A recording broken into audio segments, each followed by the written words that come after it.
Welcome to the League of Melanated Gentlemen podcast. I am Spenser. I'm one of your hosts, and it's a great day to be here. Today, I'm joined by the two other gentlemen that make up the league, the two gentlemen that have weathered the elements to ensure that we were able to view the cinematic adventure that has brought us here today. I like that. This is Brandon. And this is Jordan. Now, as I'm sure you are aware by the title, today we will be reviewing Shazam with an exclamation point, Fury of the Gods. There are not very many movies that have punctuation in them unless it's a colon, and this one has an exclamation point. So, good on them for changing it up a little bit. Now, before we get into the review of this cinematic adventure, there are a few things that we need to get out of the way. Firstly, you can tell us how you felt about this movie in the following locations. Jordan? Yeah, so you can find us on Facebook at the League of Melanated Gentlemen podcast. There's this Facebook group. There's a Facebook group that you can join, talk to us on there. We're always commenting and going back and forth with people. You can also find us on Twitter at the LMG podcast, and you can also find us on YouTube at the League of Melanated Gentlemen podcast. So yeah, that's where you can find us at. Be sure and join the Facebook group. Yeah, we have a great time in the Facebook group. We're so close to triple digits, so you can get us there. So Crazy. Close. Crazy. Another thing that we need to do, we need to issue the spoiler warning because this is a movie that you need to have seen in order to, listen to us talk about it. Jordan, could you run that for me? Listen to these words, for they may determine your next course of action. This is your official name brand League of Melanated Gentlemen spoiler warning. We are issuing this spoiler warning not only for the piece of media or content that is in the title of this episode, but also for the world or the universe in which that piece of media or content exists. If you are not caught up, I would highly recommend you pause my voice, you catch yourself up, and then you join us once again. If you are all the way caught up and or if spoilers do not offend you, please enjoy. And so, now that you have been adequately prepared, I am going to read a synopsis in my own words, and then the gentlemen, we're just going to talk about it. Just get right into it. So, we open with the broken wizard staff being discussed in a museum. Two armored gladiator type folk show up and steal the staff. Once they have it, they reveal themselves to be Hespera and Calypso, daughters of Atlas, and everyone in the museum gets stoned. They then take the staff to the wizard, who they are holding prisoner, and whisper gently into his ear, forcing him to fix the staff so that they can use it. Billy is trying to keep the family together because, abandonment trauma. And they are all, developing their own personalities and interests, doing their own things, and wanting to, be left to their own lives. They work together to save people from a collapsing bridge, but the news seems to only be talking about the fact that the bridge collapsed as opposed to the fact that they saved people. Freddie meets a cute girl and pretty immediately falls in love with her. The bullies from the first movie show up and just make his life really difficult. But the young woman he meets thinks that it is admirable that he took that ass whooping for her. So Billy has a dream where the wizard warns him about the daughters of Atlas. So he brings this to the Shazam siblings and they start doing research. They learn that there are 3 daughters of Atlas, and if Freddie had attended the meeting, he would know that. But he decided to flex and try to impress his new love interest by showing her his superhero form. But oh no, it's a trap! Turns out that Anne is the 3rd daughter of Atlas, and the other 2 use the staff to take his powers. So the Shazam siblings try to save him, but an impenetrable dome is put around the city, and Freddy is kidnapped and imprisoned along with the wizard. The daughters are pissed because the wizard killed Atlas. The Shazam siblings meet a magic pen named Steve, and he is able to help them draft a letter to try to negotiate to get Freddy back. Shazam and Hespera have a nice conversation, but then, of course, everybody starts throwing hands. In the fight, Pedro loses his powers because he's terrible at dodgeball, and Hespera is captured and taken back to the lair. This was the plan all along because she wanted to steal the golden apple so that they could plant the tree of life. Anne and Hespera want to restore their own realm, but Calypso wants to plant the tree on Earth because it will destroy everything because, revenge. Freddy tries to steal the apple but gets caught, but Shazam shows up and they are able to get away with the apple, and Freddy gets his powers back. They show up back at the house, they reveal themselves to their parents and evacuate because Calypso has brought a dragon and wants the apple back. So she takes everyone's powers except Billy and manages to plant the tree. The other two sisters firmly disagree with what she's doing, so she stabs Hespera and Anne's powers get stripped away. Planting the tree causes a bunch of mythical creatures to emerge and start attacking people. With all of the chaos, Billy tells the wizard to take his powers back, but the wizard assures Billy that he is in fact a true hero. So the unpowered Shazam siblings go on a mission to find unicorns because they are the mythological beast HNIC, and Shazam goes to deal with to make a deal with Hespera, who is barely clinging to life. Billy has her shrink the dome, and he overloads the staff, which kills Calypso, the dragon, the tree of life, but R.I.P. Billy. They are grieving since there are no more gods that can power up the staff, but Wonder Woman shows up and fixes everything. Billy wakes up, everyone gets their powers back, the wizard gets swagged out, and decides to live on Earth with her new underage boyfriend. And in the after credits scene, Harcourt and John ask Billy to be a part of Amanda Waller's squad. And in the second after credits scene, Mr. Mind talks to Dr. Savannah about a plan that hasn't happened yet. That is the movie. Fantastic. Great work. Great work. Felt like Thank I you. watched it again. I appreciate that. I since these are in my own words, I never know how they're going to go. Yeah. And I also good. hate reading in front of people. Talking in front of people isn't an issue, but reading in front of people, I don't know what it is. I hate doing it, but I do it Pressure. all the time. on this Was you that kid in class where the teacher called up on you to read and you start stuttering and stuff? Was that you? I read slow, and he was that nigga. yeah, that bothered the room. Yeah. I'm like, bro, this dude cannot read. He reads slow as hell. I mean, it wasn't slow as hell, but like it was slow to get some size. The cat and the hat. That was you. Huh? I wasn't stuttering. Yo, so it's like a stutter problem. Yeah, like I did read slow because I didn't want to do it, and right. yeah, but and of course, they'd I'd count when it was my turn, so I'd usually know. Yeah, I'd usually know when I needed to read. When it was a problem was in the classes where they would just like pick somebody. Oh yeah. That's when that popcorn pick, huh? Yeah. That's when I'd read slow, and that's when people would not be happy about it. But hopefully I'd only have to read one paragraph and then we could move on to somebody else. It's funny because I read fast, but I was terrible with comprehension. So like I'd be moving, and then they'd be like, "All right, Brandon, tell me about what you just read," and I'd be like, "Bruh, couldn't tell you." I'm gonna be honest. I feel like that's me now. I'm gonna be honest with you. I feel like that's still me. When I read a comic book, I can read it.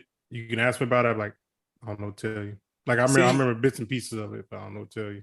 See, and I feel like my comprehension is pretty good, but that's because I read slow. Like when I read fast, I do not retain anything. Yeah, I don't. I'm just looking at the next word and just saying it. Like I'm not connecting the sentences together. I think that's why I read slow, is because if I'm trying to retain it, I'm reading it slow. But if I'm skimming, like there's no in between. I'm either reading it at a steady pace or I'm doing a skim. Yeah. And who knows what's going to happen. No, I get it. I feel you. But since the synopsis is in my own words, like I'm reading it, but I also know what I wrote. So yeah, like a lot of it, sometimes I don't actually say what I wrote out. I just say what I think I should have said. Right. So anyway, what'd y'all think of the movie? Jordan, do you want to go first, man? Yeah, man. It's up to you. I mean, I'll start off. I guess I will say this is the first time in my life that I've ever went to go see a DC movie in theaters. So I did it for the podcast. I feel like that's not true. What? Yeah. I don't think I went to go see any other one. Oh, did you see lied. Dark Knight? I lied. No, I didn't see Dark Knight. I seen Wonder Woman. That was the first one I saw. You didn't see Dark Knight in theaters? No. I forgot. I seen both Wonder Womans in theaters. I forgot about that. I didn't even see the second one in theaters. Wow. Okay. Oh wait, no. It was a pandemic, boy. Oh yeah, unless he was out here living dangerously. Nah, not during that time. I guess this was the second thing, but I will say this. I mean, I definitely should have skipped this one. I'll be honest. This movie was a little whack to me. I'm gonna be honest. Like it had a couple funny moments in it, but the funniness it just was not hitting for me like that. I don't know. The CGI was fine. The story was a little shaky. Some of the characters just wasn't hitting for me like that. Like I was fine with Lucy Liu's character. She was cool, but the other sister, like I wasn't the other older sister. I wasn't really feeling her like that. And then the younger looking sister, I got a lot of problems with her. She just didn't make a lot of sense to me. But I mean, overall, the movie was kind of below mid. Like I feel like it was. I hate to say it was all right, but it was really all right. It was like below all right. So not great. Yeah, it just was not great for me. And I also feel that way about the first Shazam. I should have rewatched it before I seen this one because I remember like only thinking the first Shazam was okay. But if I had to pick one of these movies, it would probably be the first one. Okay. I definitely watched the first one yesterday because I did my homework. Brandon? Or Jordan, did you have more? No, that's it. All right, gentlemen. I got out the theaters at 7, right? You know what I mean? Recording this not too far after that. I gotta say, this was garbage. This movie set the superhero genre back a few years. I'm being honest. This movie, I mean, the writing was terrible. The jokes, I'd say 90% didn't hit. A terrible joke percentage. Villains, not really. Obviously, very well respected actors, so you kind of gave them the benefit of the doubt as far as like, okay, y'all great actors. They gave y'all some poor material. It's not necessarily y'all's fault. But even still, they just weren't interesting at all. And we didn't really get the great feel for their history. Like they told the history, but we just looked at an old book. Like it would have been nice to get a visual of like Atlas and the things like a family tree or something. I just thought the movie was really corny. The Skittles, like what are we doing? Oh man, the Skittles. I was gonna wait until we got in deeper. With Skittles. We can dig into that deeper, but I mean, I don't know how deep that is. But the Shazam name reveal, garbage. Like, just what is your name? Dun, dun, dun, dun, dun, dun. Shazam. Like, it was just like, bro, are we in 2001 again? Like, what are we doing with this? You guys know me. I hate a family. I hate a was like an orphan. The terrible thing to say out of context. I mean, hey. Yeah, out of context. Yeah, we can't. Terrible. Yeah, if we start doing reels, to the pod before, I'm pulling that. I mean, low-key might be accurate, but I hate a family. I hate a Spider team, a Venom team, a Batman team. I hate it. Absolutely hate it. It dilutes from the actual character we actually paid money to come see. In this case, Shazam family, garbage. Get rid of them all. Couldn't care less about any of them. We needed the movie. The Shazam one was good to me. And the reason it was good is because we had more Billy Batson and Freddie. That relationship was the basis of the movie. Cool, great. We can keep that going. Where in this case, it's like it's just too many people. That's too many family members. We didn't care about 95% of them, other than Freddie and the little girl, or and then the stakes weren't very good. Like, he dies, but then he comes back 5 minutes later. Like, what? There's no stakes here. I thought this movie was just awful, to be honest. Like, honestly, I bet you James Gunn was like, y'all, you sure we want to do this? And then they were like, DC was like, no, we got to put this out. And he's like, all right, but keep my name off this. Like, don't put my name nowhere near this. This is awful. To me, honestly, when I walked out the theaters, I thought of, the pen Steve, when he wrote, he wrote on a piece of paper and then he balled it up and threw it away. That's what I felt about this movie. Like, he should have balled this up and threw it away. Like, this was awful, man. Like, it was so many times. Me and Jordan went to see this together. It was so many times we looked at each other and just died. Like, what? Like, I know the one part. I was like, what? Like, that was unexpected. Like, yeah. But taste the rainbow, motherfucker. We looked at each other like, bruh. Like, what are we doing? But yeah, that's my thoughts. Damn. Spenser, how do you follow that up, man? Oh, I didn't hate it. I didn't think it was great, but I definitely didn't hate it. I will say I have notes. Like, it was not a spectacular movie. I do think the first one was probably better. What I saw was a really bad attempt at what Guardians did well. And I think that has been the case for a lot of movies, but I think that this was, and I mean, the first one was this too, but it's really hard to execute a super jokey hero and a super serious villain. Right.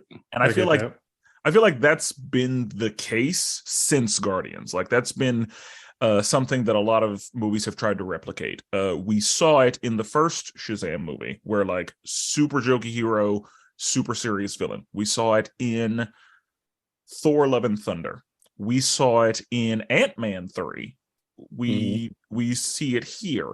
I mean, it's a really hard thing to do. And honestly, I don't know that we've seen it done perfectly, because, again, the dance battle in Guardians was some nonsense. Yeah. But also, my opinion of Guardians is not as high as most people, and so we don't need to hash that out today. So I don't know that. I think the success of Guardians has influenced superhero movie making in positive and negative ways. And I think that the attempt to just do that has kind of poisoned the well as far as making a good superhero movie. Now, I say that kind of in general, but I think that the purpose of Shazam was to be funny and lighthearted and to kind of take away from the darker tones that DC had been doing otherwise. I definitely agree with that. But I don't think it was necessarily done super well here. But again, I didn't hate it. I do like that they kind of, one thing they did do, they talked about some traumas that some people had and addressed it a little bit. Billy being not necessarily in therapy, but like going to the pediatrician and all that, and them kind of talking about it. I do like that this movie attacked itself a little bit and was like, that wisdom of Solomon is just like not a thing. Because in the first movie, that's one of the things I thought. I was like, so that wisdom of Solomon is just not happening. And they addressed it in this movie. And I was like, good on them for pointing that out. You mean the wisdom of Solo Man? I do mean the wisdom of Solo Man. That was a good joke. So I do like that it poked fun at itself.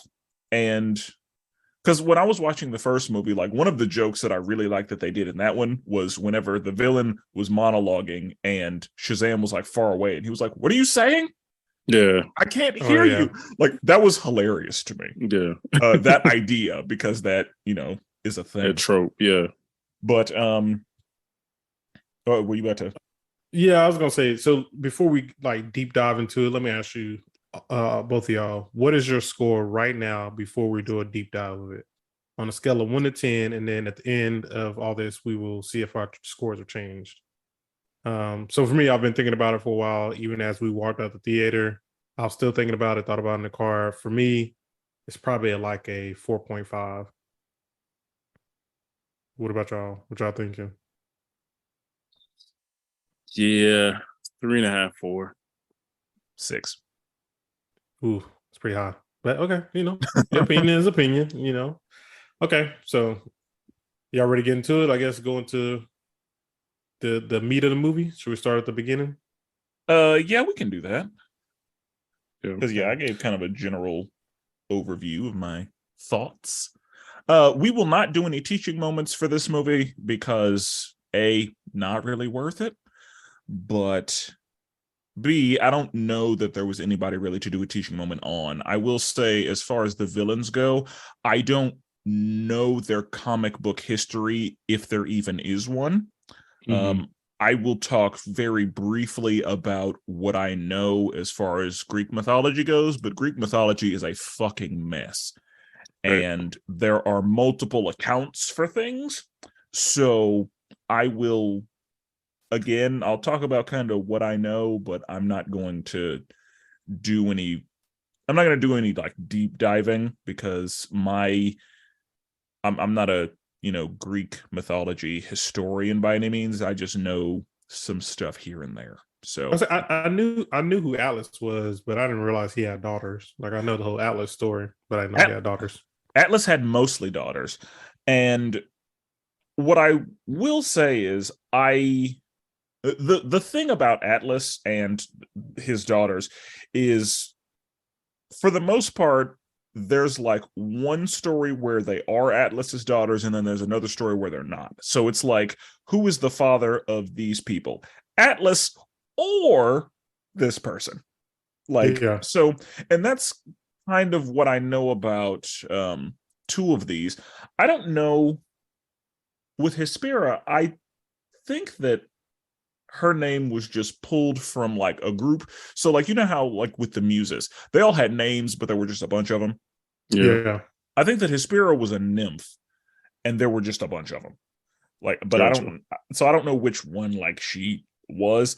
And I think that she's one of the ones who was like either Atlas's daughter or like maybe not, depending on who's telling the story.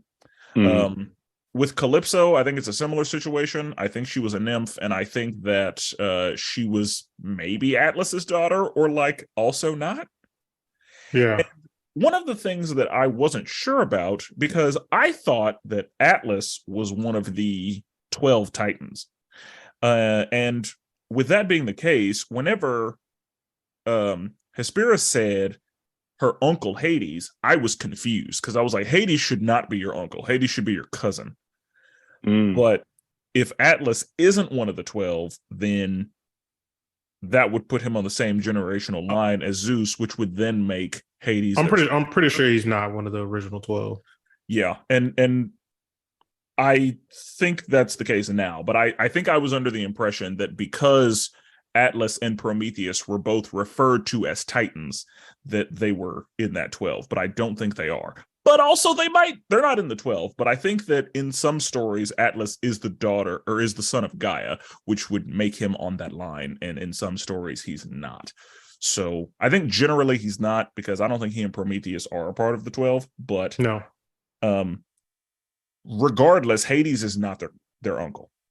Unless they just changed it for like DC Comics or something. Oh, yeah. You're right. And they That's do that true. all the time. So as far as Greek mythology goes, that is not the thing. But yeah, you're right. They change stuff all the time. So I'll just rescind that. Let's so at the beginning of the movie, so we seen it open up, he's on the couch. What ended up happening after that? Like I The remember. yeah, like the pediatrician is like, you have some abandonment issues that you should work out. And Yeah. I think that that's when The bridge. yeah, we're taken back to the house, and he's listening to a police scanner, and they say that the bridge is falling, and then he's like, hey, all or nothing. And so they go handle it, which is good, because looking at the bridge collapsing, I was like, oh yeah, we needed all 6 of y'all.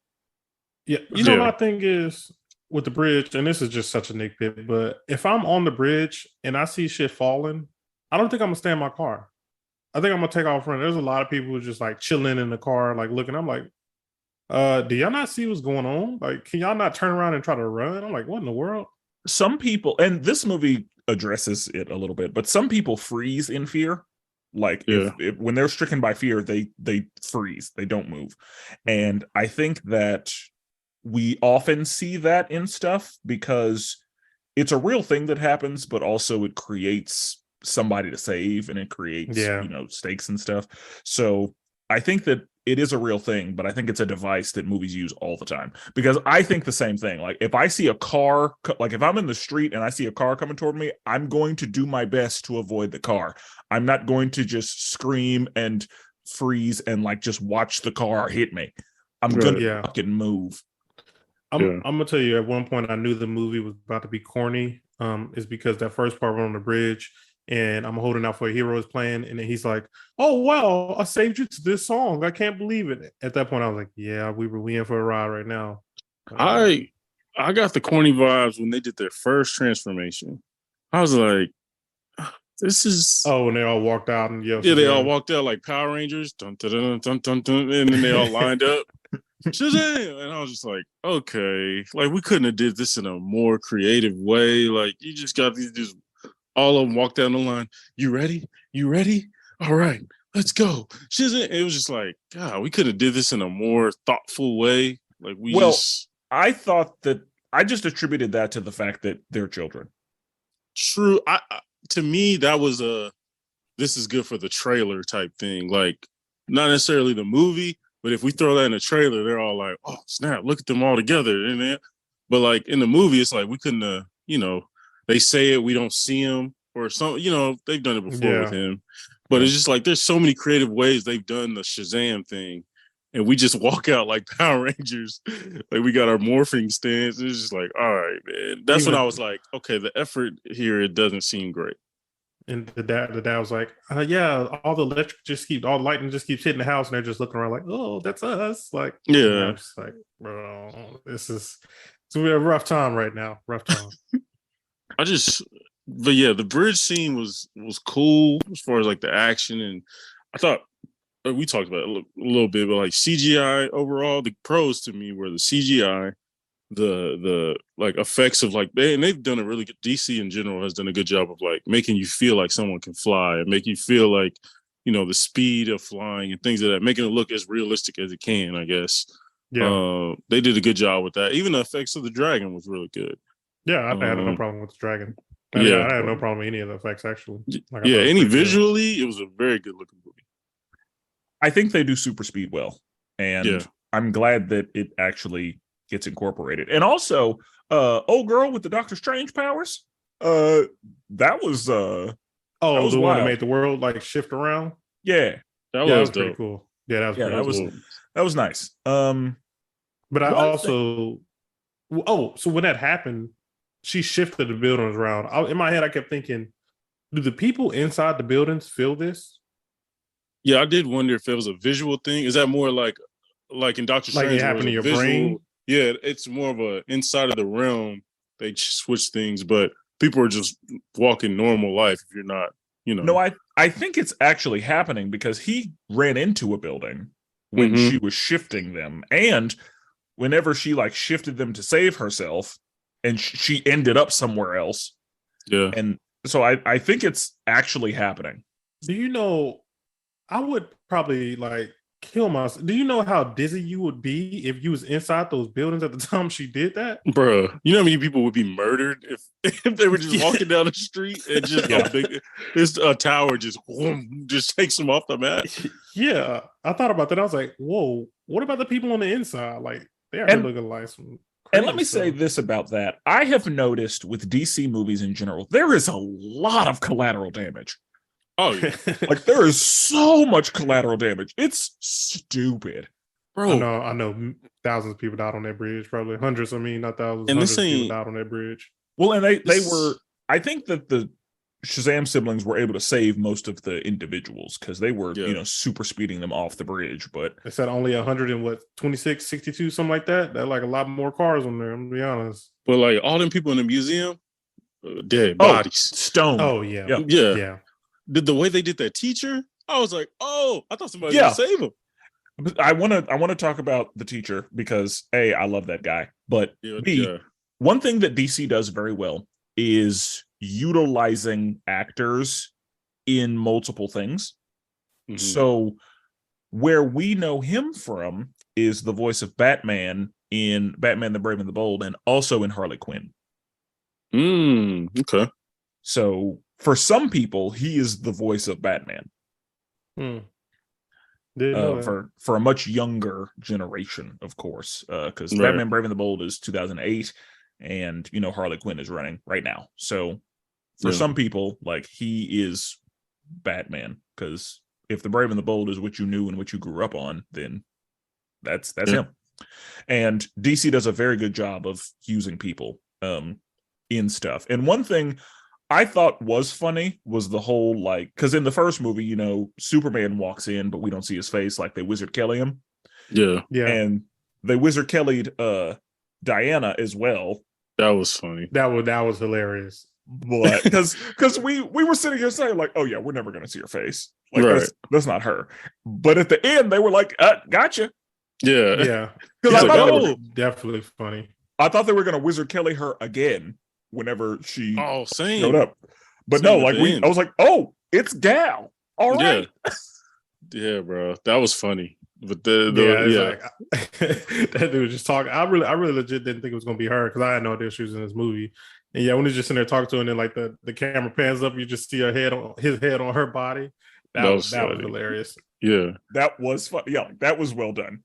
Because it was weird looking on purpose.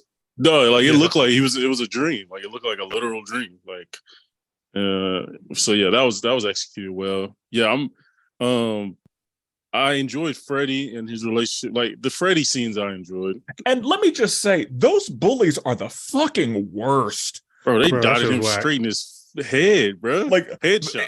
Because in the first movie, they hit him with their car, like with their truck, and then proceed to kick him in the, like, they beat his ass. That's right, yeah. And I'm like, it's one thing to just do that, but he's got a crutch. Yeah. Like no mercy at all. Bro. And all the other kids just watch it happen. Yep. Oh, yeah, I'll be honest. You don't get help from nobody. Do people, is that even a thing in real life? People get put in the trash can, or was that just like a TV trope? Because in my whole 4 years of high school, I'd never seen nobody get put in a trash can. I wouldn't. Well, and I think that, bullying can take many forms. And I think that maybe that's a thing that happens in other places. But I don't think we were doing that. Yeah. Because absolutely not. Yeah, it would have been a major problem. But and the problem is because anytime I'm watching that with anybody, they're like, "No, I would have had to fight back," and I was like, "He's on a crutch." Yeah, he didn't have. I would have smacked him with that crutch so hard. I would have smacked him so hard with that. But and because of how society has been like addressing bullying, I'm really surprised that both of those movies were allowed to do that. Yeah. Because again, not only are they like physically assaulting this child, but he's got a crutch. Yeah. And like, if you're doing that to somebody who's able-bodied, it's a problem. Right. But the fact that he really can't defend himself very effectively against these two grown men. I will say he had a crutch, but there was a couple scenes in the movie where he was moving. He was moving. Yeah, there I'm were a couple times when I was like, for Fred, somebody. Hey man, when you're desperate, who need a crutch, he moving. when you're And that's for what I said. survival. and that's what I said. I was like, when he need to move, he can move. Yeah. Like when his life is on the line, oh, he was scooting. Yeah, he was scooting. He was getting through there. I don't know if it works in real life like that. I think if you're in survival mode, yeah, I think you can. They build up the body and that upper body strength. Yeah, they get it a little bit. Yeah, because when you're in survival mode, yeah, like your adrenaline will get you through some tough shit. Now you'll be real sore once it wears off. Right. So I'm sure Freddie gonna need a nap. Bro, it wasn't, the bullying wasn't funny, but it was kind of funny to me that like he went through the bullying, kind of got through it. Like the girl was like, yeah, he has a cool little moment with the girl, and you're like, oh, it's all good. And then a football just boom right in the side of the head. That was pretty funny. My dude couldn't have a time off. You couldn't let that man live. And unfortunately, that's one of the like old school tropes about nerds and how they're treated. Because again, like I don't personally know anyone who was bullied to that level. Like that kind of physical bullying like should not have been allowed at all. Like those boys should have been expelled. Whenever they hit him with the truck, like you can't do that. They hit him with a truck. You can't. Yeah, that's what I thought. Do that. They should be in jail. Was going down to the county. Yeah. When the first teacher pulled up, I was like, those two should be at the alternative school. Yeah. Oh, I thought the same thing, Brandon. Yeah, when that teacher pulled up, you would thought the kids would get in trouble, but he's just like, "Nah, hey, mister, we'll go ahead and get up out of here." I'm like, no, like, they just broke this dude's. Yeah, they just broke his damn crutch, and y'all ain't gonna do nothing. And especially because he said that he too spent time in the trash can. It's like, oh, so you know what he's going through, right? And you probably wanted a teacher to step in and actually like some action so that you didn't end up in the trash. Yeah, but no, those boys just went to class. My boy sucker punched him right in the chest. I'm like, hey, like just completely unacceptable behavior, and it just happened. And then when the teacher was gone, like continued. Bro, Freddie went through some shit, but I think that was, I assume, maybe I'm trying to give them too much credit, but one of the things that we saw in this movie was how mentally strong Freddie was. Two separate times. We saw it whenever she like whispered gently into his ear and he was resisting. Like he like she put chaos in his brain and he was like, oh, I got plenty of that. Right. So you're gonna have to try a little harder like that. So one thing I will say about Freddie, he would make a great Green Lantern. That's true.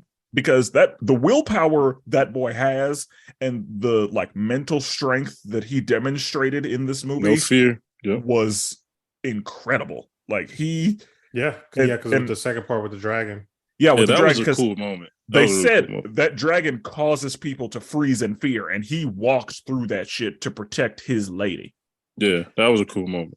Which I do find a little suspect with the lady. I'm like, how did they fall in love, like a deep crush that fast? I was like, I get it on his part. That's what I said. I get it on his part, but on her part, she been around. What are you trying to say? Years. You mean to tell me? I'm just trying to say that this woman took advantage of this young man. There's somebody for everybody, and she was impressed by how he handled the bullies because she knew that he was going to get his ass beat, and yet he still was talking that shit. She said it on the roof. She was like, I've never met a guy like him before. Yeah, like there was no fear in his eyes. 6,000 years. In 6,000 years, she never met a dude who stood up for her. That's crazy. We got to do better, man. That's terrible. You let a 17-year-old boy outdo everybody else in 6,000 years. Well, the thing is, we don't know how much time she's been spending on Earth because it don't matter where she is. Like, you mean to tell me she with the gods? You mean to tell me the gods are trifling as fuck? Yeah, exactly. All she sees is like cocky, like over. Yeah, the gods are some of the worst people. I mean, her sisters weren't great. True, and they ain't got no man either. So yeah, like I'm not surprised. Like, and all their options are relatives. Like all they can do is date their sisters and cousins and brothers and parents and uncles, and yeah, it's not great. So I'm not surprised that she hadn't. But one other thing that a lot of superhero situations do is we'll have somebody say humans are the fucking worst, and then we'll see an example of a human who's like a really good person, and it'll be like, oh, not all of them. This guy, he's special, and he should represent humanity. Exactly. And so we kind of see that because Calypso is like, humans are fucking awful. They pray and worship gods she was like, yeah, but not all of them. They're not all terrible. We don't have to kill them. So we see that. Well, there were a lot of tropes we saw in this movie, and that's something that we see, all the time. So but it was with the rooftop scene though. I didn't think he was gonna jump. I thought somebody was gonna save him at the end. No, in fact, I thought, and then there you hear the little splat. I'm like, oh, yeah. She's like, I forgot how easy they I forgot how easy they squish or something like that. Like, like the grapes. I was like, yeah, oh my God. Grapes. Yeah, because that was the same thing. I knew one of the Shazamly was gonna. Yeah, I thought somebody gonna swoop in, save the teacher. Everything was gonna be fine. No. Yeah, I was like, oh my, that's kind of dark, fam. Okay. Yeah, but that's the super serious villain. Because because we've seen him in other DC stuff, I thought he was gonna show up some more, maybe. Right. Or later when they're at school or something. But no, he's dead. True. I think one of my other struggles in this movie, and I guess it starts in the beginning, is like I didn't have really a reason to kind of root for Shazam. Like I was rooting for Freddy because I kind of had a direct reason to, but like Shazam, it was just like, okay, you're incompetent. You want to be the leader. Obviously, you don't know what to do. You don't always have the right answer, which is fine. I kind of like my leaders my main person to kind of have a plan usually, or be at least one of the smartest people in the room. You ain't got to be a genius, but he was just like, I don't know, fumbling around. And I get it, he's a kid. Because I got family. Yeah, I mean, he's goofy on purpose. But one thing that I also realized from watching the first one and watching this one is it never felt like they were one person. Like, yes, whenever we look at Darla and Megan Good, like it always felt like that was the same person, grown or child. Yeah. Right. But and I use that example because I feel like that's the best personality comparison. Yeah, because she acted like a child through the entire time. Yeah, like she was Darla. But I feel like Billy and Shazam were two completely different people. Like it felt like he was a lot smarter, a lot more capable, and a lot more competent as Billy than when he was grown. Because he was almost darker and like brooding when he was Billy. Yeah, when he was Billy, you could tell he'd been through some stuff. Yeah, like Billy had some life experience, but he was just like goofy as fuck when he was grown. And like there are a lot of things where like if we had seen Billy as Billy in those same situations, he would not have been like acting the way he was when he was Shazam. Right. And that's my thing is like, I feel like at least from the animated series, like animated shows he's appeared in or movies, and like he's goofy, but he's not like, he's goofy in the way that like, I want to be Superman, or I look up to Superman, I want to be Superman, or I want to be accepted by the Justice League, so I'm going to do what I think a superhero should be doing. Not like fumbling around being super, super goofy. Obviously, he's immature, but he's trying his best as a 14-year-old mind would think, or whatever.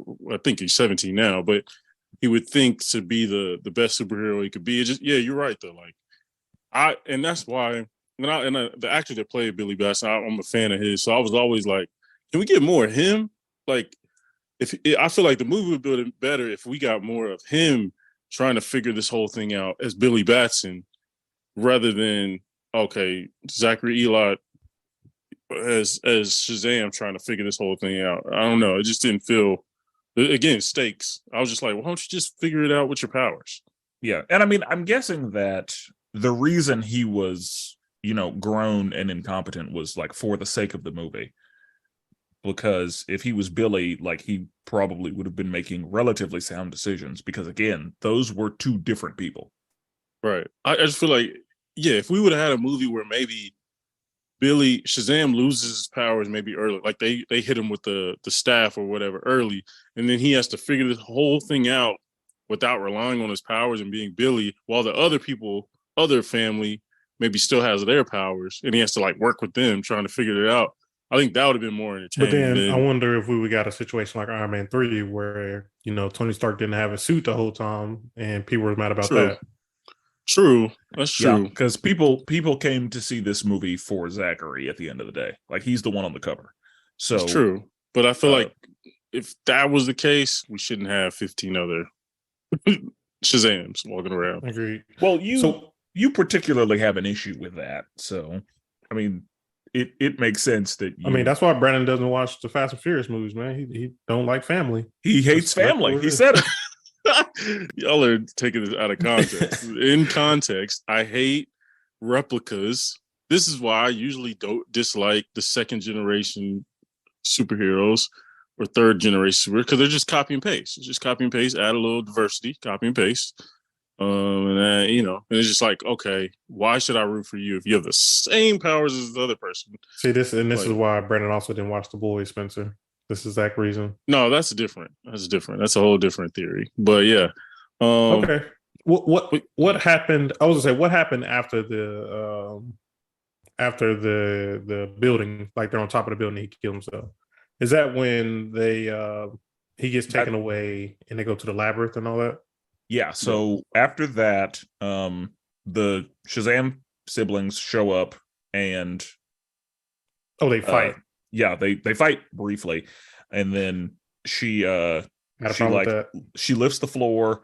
They fly up into the sky, and then she creates the dome, and then does the whole like, you trapped us, so now you're trapped.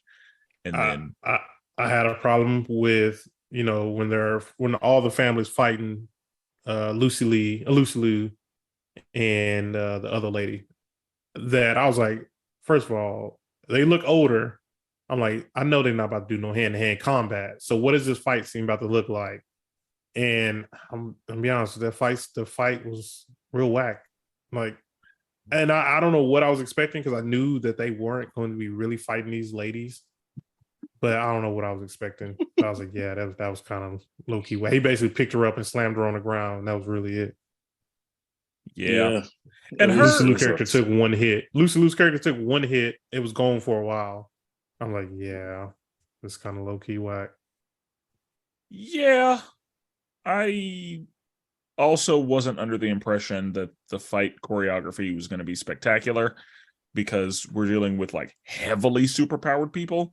And I feel like the fight in Man of Steel is a pretty good like standard for like highly superpowered people fighting each other. Mm-hmm. And I knew this was not going to be that. Yeah. Like I was under no impression that I would be seeing Superman versus Zod today. Right. I was like, all right, it's going to be Zachary Levi against Helen Mirren's stunt double. Yeah. And, I was like, there's no way in hell she's doing her own stunts. Oh, no. I will say Lucy Liu still looks good. I feel like Lucy Liu is one I've always had like a crush on, low-key, and every time I see her, I'm like, oh yeah, that's why I think she looks good. She looks still good. She looks the same. Like, yeah, she does. I remember seeing her in the first Charlie's Angels, and today she still looks like she could be in Charlie's Angels.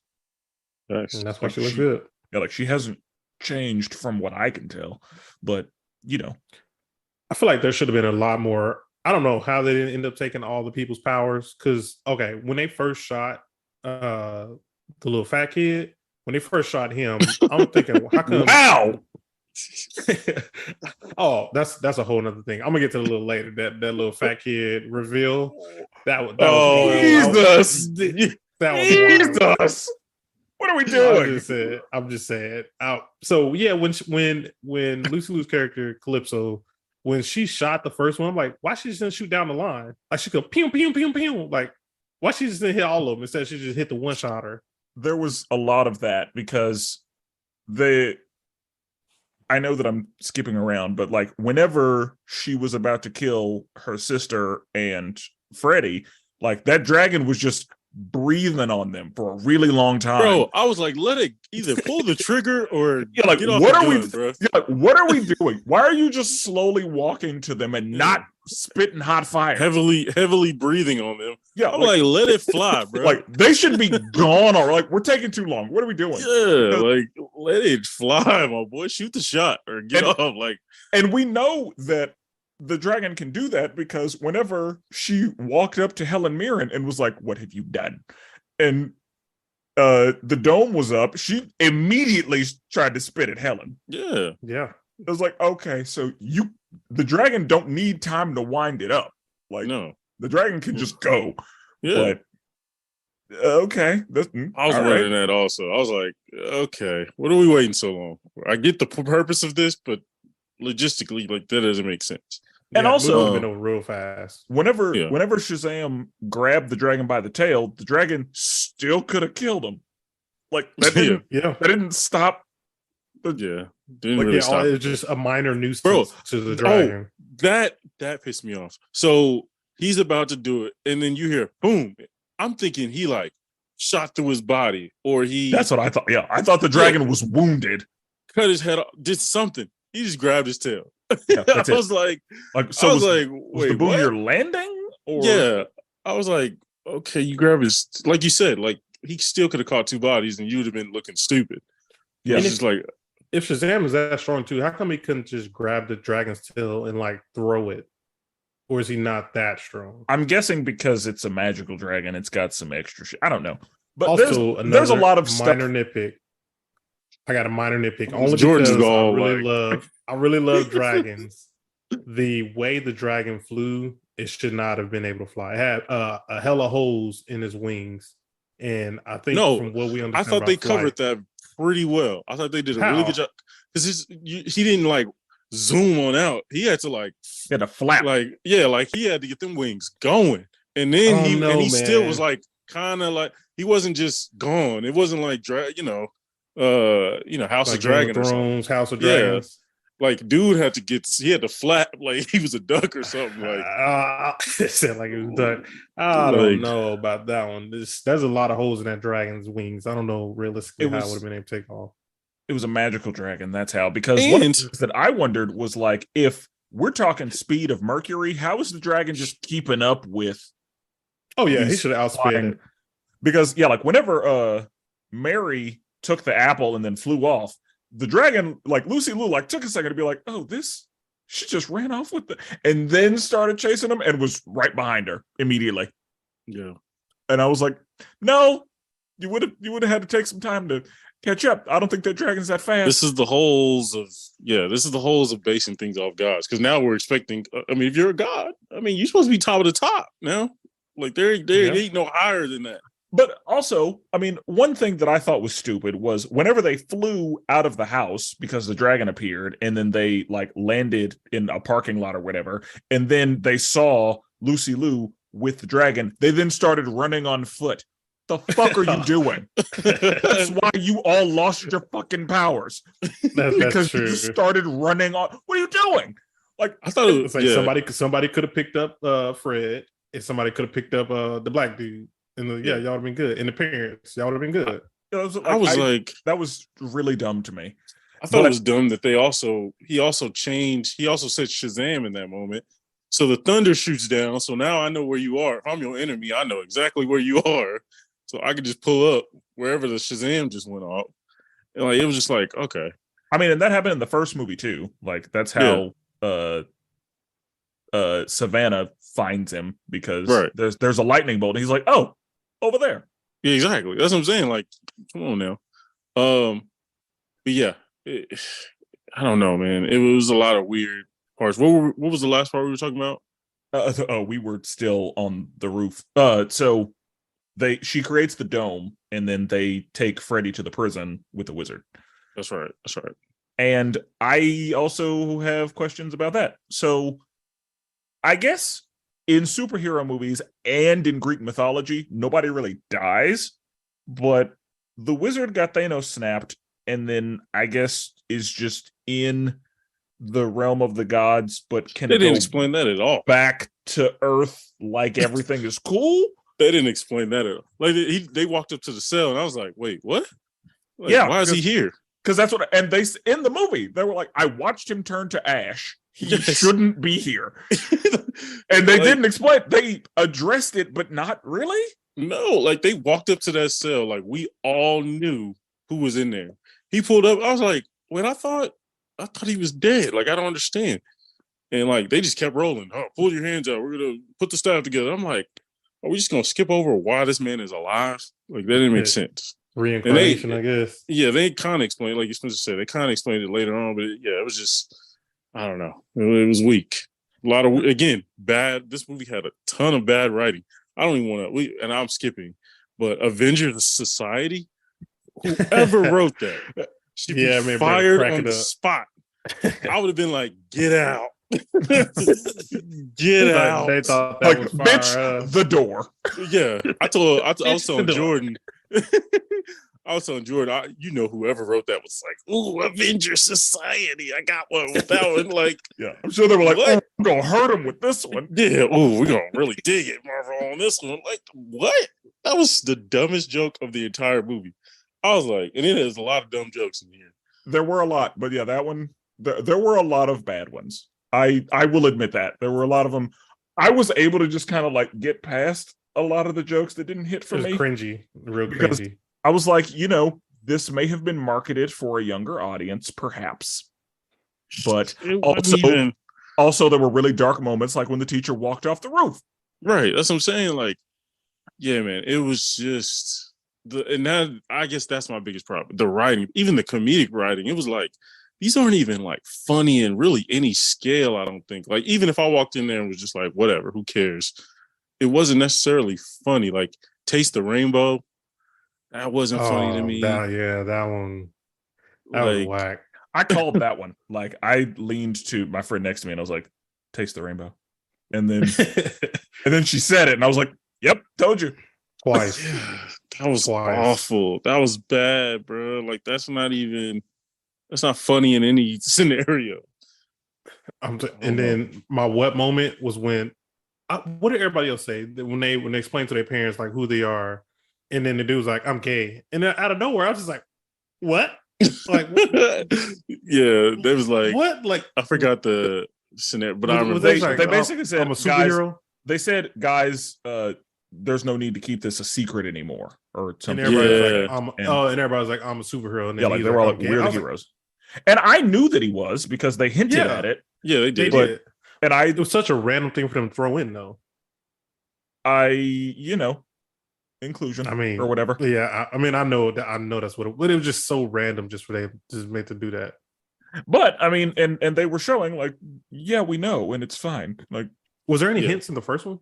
Yes. I don't remember what it was, but I remember noticing something and being like, But it was subtle. But I remember knowing that he was gay from the first movie because there was something that happened.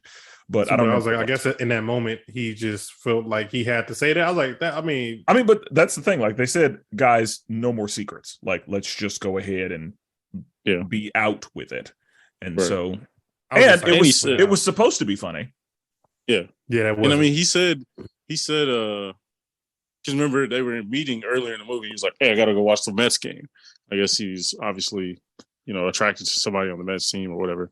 Well, because I was looking at that magazine. Yeah, that's the hint we got was when they were watching baseball, he had the magazine with the dude in it. And exactly. So like we knew then, but like that's why he likes baseball. And I just thought it was such a random moment for them to just throw in there. It wasn't like, I get it, because like if you're coming out, like I bet there's no great moment for it, but yeah, it was just like, oh, I wasn't expecting it was it was like a what moment, like what? Yeah, that was funny though. They were all like, yeah, we knew. Yeah, it didn't bother me, but like it felt like it was supposed to be a funny joke because it was it was supposed to be misplaced on purpose. Like, oh, that's not what we're doing. What we were talking about. Yeah. Yeah, that one just wasn't funny to me. It was just more of a confusing moment. But I mean, that one didn't hit for me. But I mean, I guess if you didn't if you didn't already know that based on the like tiny little hints they gave, then you'd be like, oh, all right, that's weird. But because I knew it already, I was just like, yeah, that was supposed to be a funny. Yeah. But that's fine. And if they had reacted any other way, then yeah, it's fine. Then it would have been an issue. Yeah, they would have had a problem. A bigger issue. Okay. So what happened after the fight scene with him? They kidnapped her, they took her to the cell, and she stole the apple and all that. Yeah. Did they not know what that apple was? They just thought they had a black apple? Yeah, I think they just thought that. Yeah, I don't remember them knowing. They didn't talk about the living tree. Yeah, they didn't talk about the living tree in one. I don't remember where that apple came from. Like I just remember seeing it all of a sudden. Well, it was just in there. Yeah, it was just in that library. In there. Okay. And I think that was their first time seeing it because only Pedro knew about the library. Yeah. Okay. Which I thought that was a cool. That was a cool, like the books like being like looking like birds or whatever and start flying or whatever. That was cool. Yeah, that was pretty cool. And then the notes, notes that was kind of funny. Steve, everything. It almost dragged on a little bit too long. Jordan got a joke shot clock. Like, yeah, it was almost too long. It was like right at the cusp. Because I thought, because I feel like they only really did it twice. So there was when Helen Mirren was actually reading it. Yeah, that's the one I'm talking about. And then there was whenever they were trying to draft a second note, and Steve was just writing everything that was being said. Yeah, I will say the Mirren, when she was reading it, I agree. It went 2 long. lines. Yeah, probably 2 lines too long. We like get it. They could have cut that off. They could have cut like some of the top part and then add at the end when he was like, "Hey, everybody feel good about that?" Like that was funny.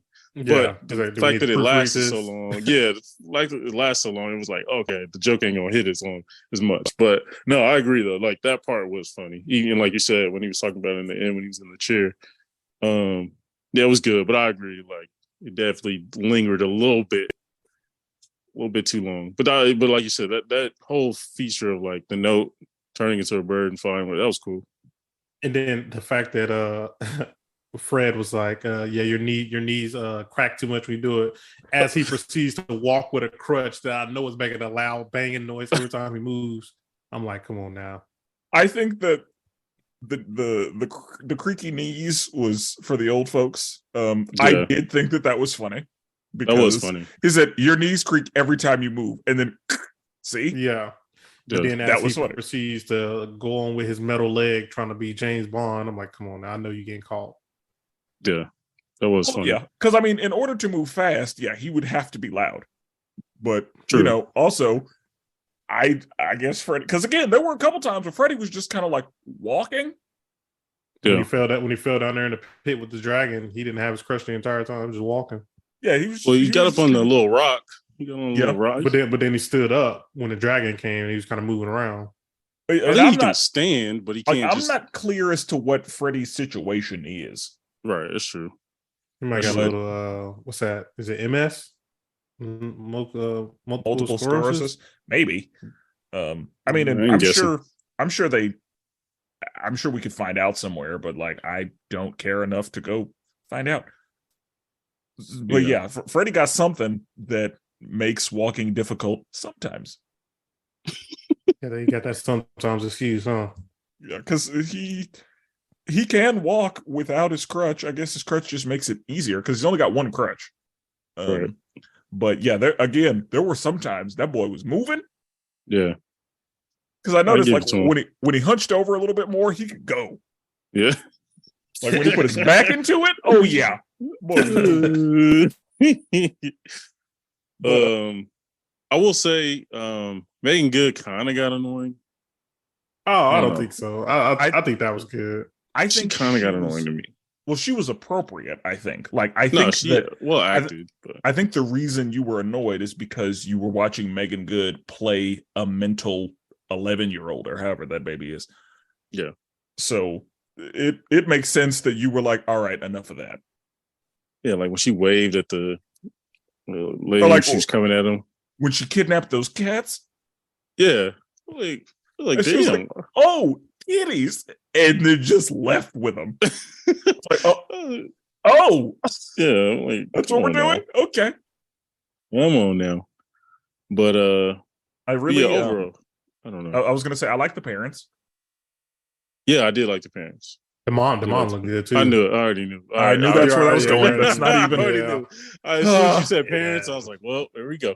Yep. Yeah, she Jordan, looked you good too. need some time. You need ISO. Talk about the mom. No, I will say that scene where they was in the bed and she, had on her pajamas. I was like, Right.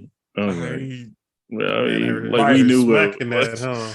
My bad for opening the door. Yeah, that was on you. That was on me. That's on you. You But should know the people we're dealing with here. But I really, Yeah. I thought the parents. I agree. Did a great job, and we saw Billy get accepted by a mother. Like that was a big deal. one of the good things that we saw in this movie. That one didn't hit for me.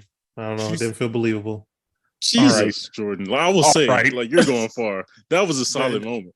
It didn't hit for me.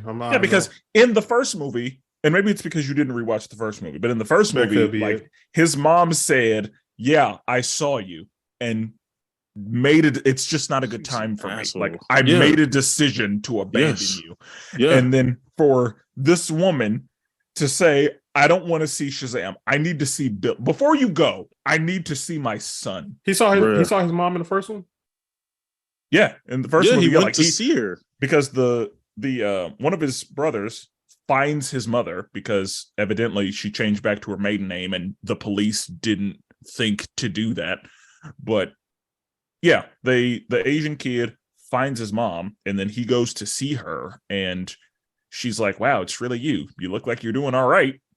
And it was supposed to be this grand reunion. I don't remember that at all. I only seen it once, so I will say. Yeah, and then she was like, "Yeah, I saw you when the police had you, and I was 17 and decided that they could do a better job of raising you, and you look like you're doing okay."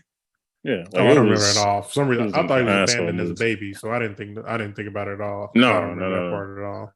That's why it was rough. Yeah, him fearing of aging out was like legit. I was like, oh dang. Yeah, like he had some like very serious abandonment trauma because he mentions like all the people that I ever cared about abandoned me. And so like he found this family who he was initially trying to like get away from. And that's one of the interesting parallels that we see between the two movies. In the first movie, Freddy was trying so hard to be his friend and he was just like, "No, thank you." And then in this movie, I remember that. In this movie, he's trying so hard to spend time with Freddy, and Freddy's like, "Dude, get off my back." Yeah, I'm trying to get this girl. Yeah, like I'm trying to do my own thing, and you are in the way. See, I didn't remember when the movie first started. I didn't remember like which Shazam person was the kid. So I didn't realize like Freddy was the one that we was following, being the Mr. Everything Power or something like that. Like I didn't realize that was Freddy at first because I couldn't remember what everybody looked like. Could do your homework. Yeah. I mean, even though it sounds like it wasn't worth your time. No. I will say that's why I like Shazam 1 a lot more because it's about Billy more than it is about Shazam, which we obviously we get there. It's origin story and all, but I feel like this is it's tough, man, because Billy, the dynamic between Billy and Freddy is great. Dynamic between Shazam and Freddy, like real mid, honestly. And we barely get that because Freddy's mostly with the wizard, which their dynamic wasn't just, I didn't just love, you know what I mean? I could barely understand what my wizard friend was saying. Like he was talking so damn fast. So yeah, I don't know. It was a little too much Shazam for me, but I get it. I mean, and I figured it would be. Like, I didn't think we would see very much Billy in this movie because Billy's not on the poster. Right. And now that he is Shazam, because like in the first movie, we have to see him as Billy because we have to see him get his powers. In this movie, he's got his powers. Now, I did predict that when they got the staff, he would lose his powers at some point. Like I figured the family would lose their powers, but I just knew in my heart Billy was going to at some point not have powers. Right. Because when they took Freddy's powers, I was like, oh, that's going to be an issue. Right. And it wasn't. Billy kept his powers the entire movie. He had no threat to his powers whatsoever. With the staff, could Shazam not use the staff? Because when he had, I was like, why don't he just shoot Lucy Liu's character. That's what I thought. The fact, and maybe he didn't know that, but the fact that Lucy Liu took Anne's powers away led me to believe that if Shazam wanted to, whenever he stole the staff from her while she was on the dragon, he could have just been like, boop. That's what I thought. Problems are Bro. solved. Everything's good. Bro, when he stole it and then tried to throw it back to Freddy and she just caught it back, I was like, this dude is an Me and idiot. Brad both threw our hands up like, bro, what are you doing? Yeah. Why Bro, did it was like, a good idea? it's like throwing a pick six and dude is just standing there. I was like, he stole it, brags about it, tries to throw it across the room to somebody else. I was like I did say, like, what the fuck are you doing? She caught that one like one hand, like, oh, yeah, just like, thanks. Yeah. Yeah, that's it. Yeah. Like, it was like he threw it to her. Yeah, she was like, thanks. All right. Yeah, like, I don't think you throw it again. Yeah, like, what are you doing? Yeah, bro, that moment got me. I was like, all right. Yeah, that was funny. Me and Brad both threw our hands up like, bro, like what? Yeah, that was. And so forgot about that. Yeah, that whole like wisdom of Solomon thing is truly not. It was never there. A massive hole in his game. Like, a massive. He was an idiot throughout the movie, and it was just like, I don't know. Like, he was. And again, they addressed it. They're like, so that whole knowledge of Solo Man thing, like, you're just not. Yeah, right. Not, yeah, you got to consult with what's her name to make any plans. Yeah. Another thing I thought about, and this could just be, magic wonkiness, but when they pulled the bubble back in towards the middle of the movie, so when we first see the bubble, we see that stuff can't go through it either way. When they pull the bubble back in, stuff can go through it. I was thinking, is it because like she allowed it to happen like that? It's because it was moving? Yeah, because the way it looked was the bubble, once the bubble was like where it was going to be, it like reset. So it had like, it did like a whoosh thing, and that was the bubble like stabilizing. So while the bubble was moving, it was permeable. And then once it was where it needed to be, it like locked in. Yeah. So okay, I thought about that. I was like, maybe that's what it was, but I was like, I don't know. If it didn't like reset at the end, then I would have thought the same thing. But like once it was set, it like reblued or whatever. Like, I don't know how to explain it, but it like, I saw it. It did a wave, and it was like, okay, that was it, like resetting itself to be solid again. So what powers does Shazam actually have? Because he can shoot electric, right? Because we see him do that multiple times, and he's super strong, fast, all that.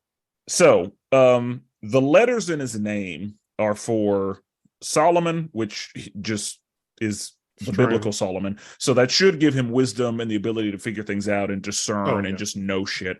Obviously, that's not what's happening here. That's the one that's missing. The strength of Hercules, so super strong. The stamina of Atlas, so super endurance and all that. The speed of Mercury, so super speed, which we do see him use. Zeus, so that's where the lightning comes from. Oh, okay. And then the courage of Achilles, so like no fear, super courageous or whatever, which also is like hit and miss. Yeah, makes sense. And even I remember in DC Comics, I think maybe 5 years ago, they made the exclamation mark stands for something as well, but I don't remember what it was. I remember that was like a big deal. That I didn't know. Yeah, that happened. I want to say maybe like 2018, 2017. Which kind of makes sense because usually he says it with the exclamation. Yeah, it's like because it's always an exclamation mark there, and I can't remember what they said it was the exclamation mark for. I feel like it was something related to Black Adam though, but I don't remember what it was. I love the Captain Marvel reference. I enjoyed that. I caught that too. That was good. Yeah. I like that. And the person who said it was wearing the shirt that Billy wears in the comic books. Yeah. Like the red shirt with the gold like ring around the top. Yeah, like he was wearing a Billy shirt. Right. So I thought that I like that. Yeah. That was dope. Yeah, definitely. Yeah, I didn't notice that. That's something I definitely would have missed. So I guess we get to the point where everybody has been stripped of their powers and she plants the tree. Now, all the monsters. Yeah. Now with the tree, That was an interesting interpretation of the tree of life. The fact that it was an apple and there are a lot of references here, I assume that that was a representation of the forbidden tree with the knowledge in the Bible. Yeah.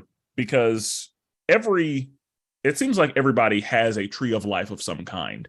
Right. And Agreed. the one that we are familiar with, I mean, even Dragon Ball Z has a tree of life. But Yeah, the one that we're familiar Thor with, did too. yeah, the one that we know about is the one in the Bible. So I'm assuming this was like kind of a representation of the tree of knowledge with the forbidden fruit, with the apple being the forbidden fruit.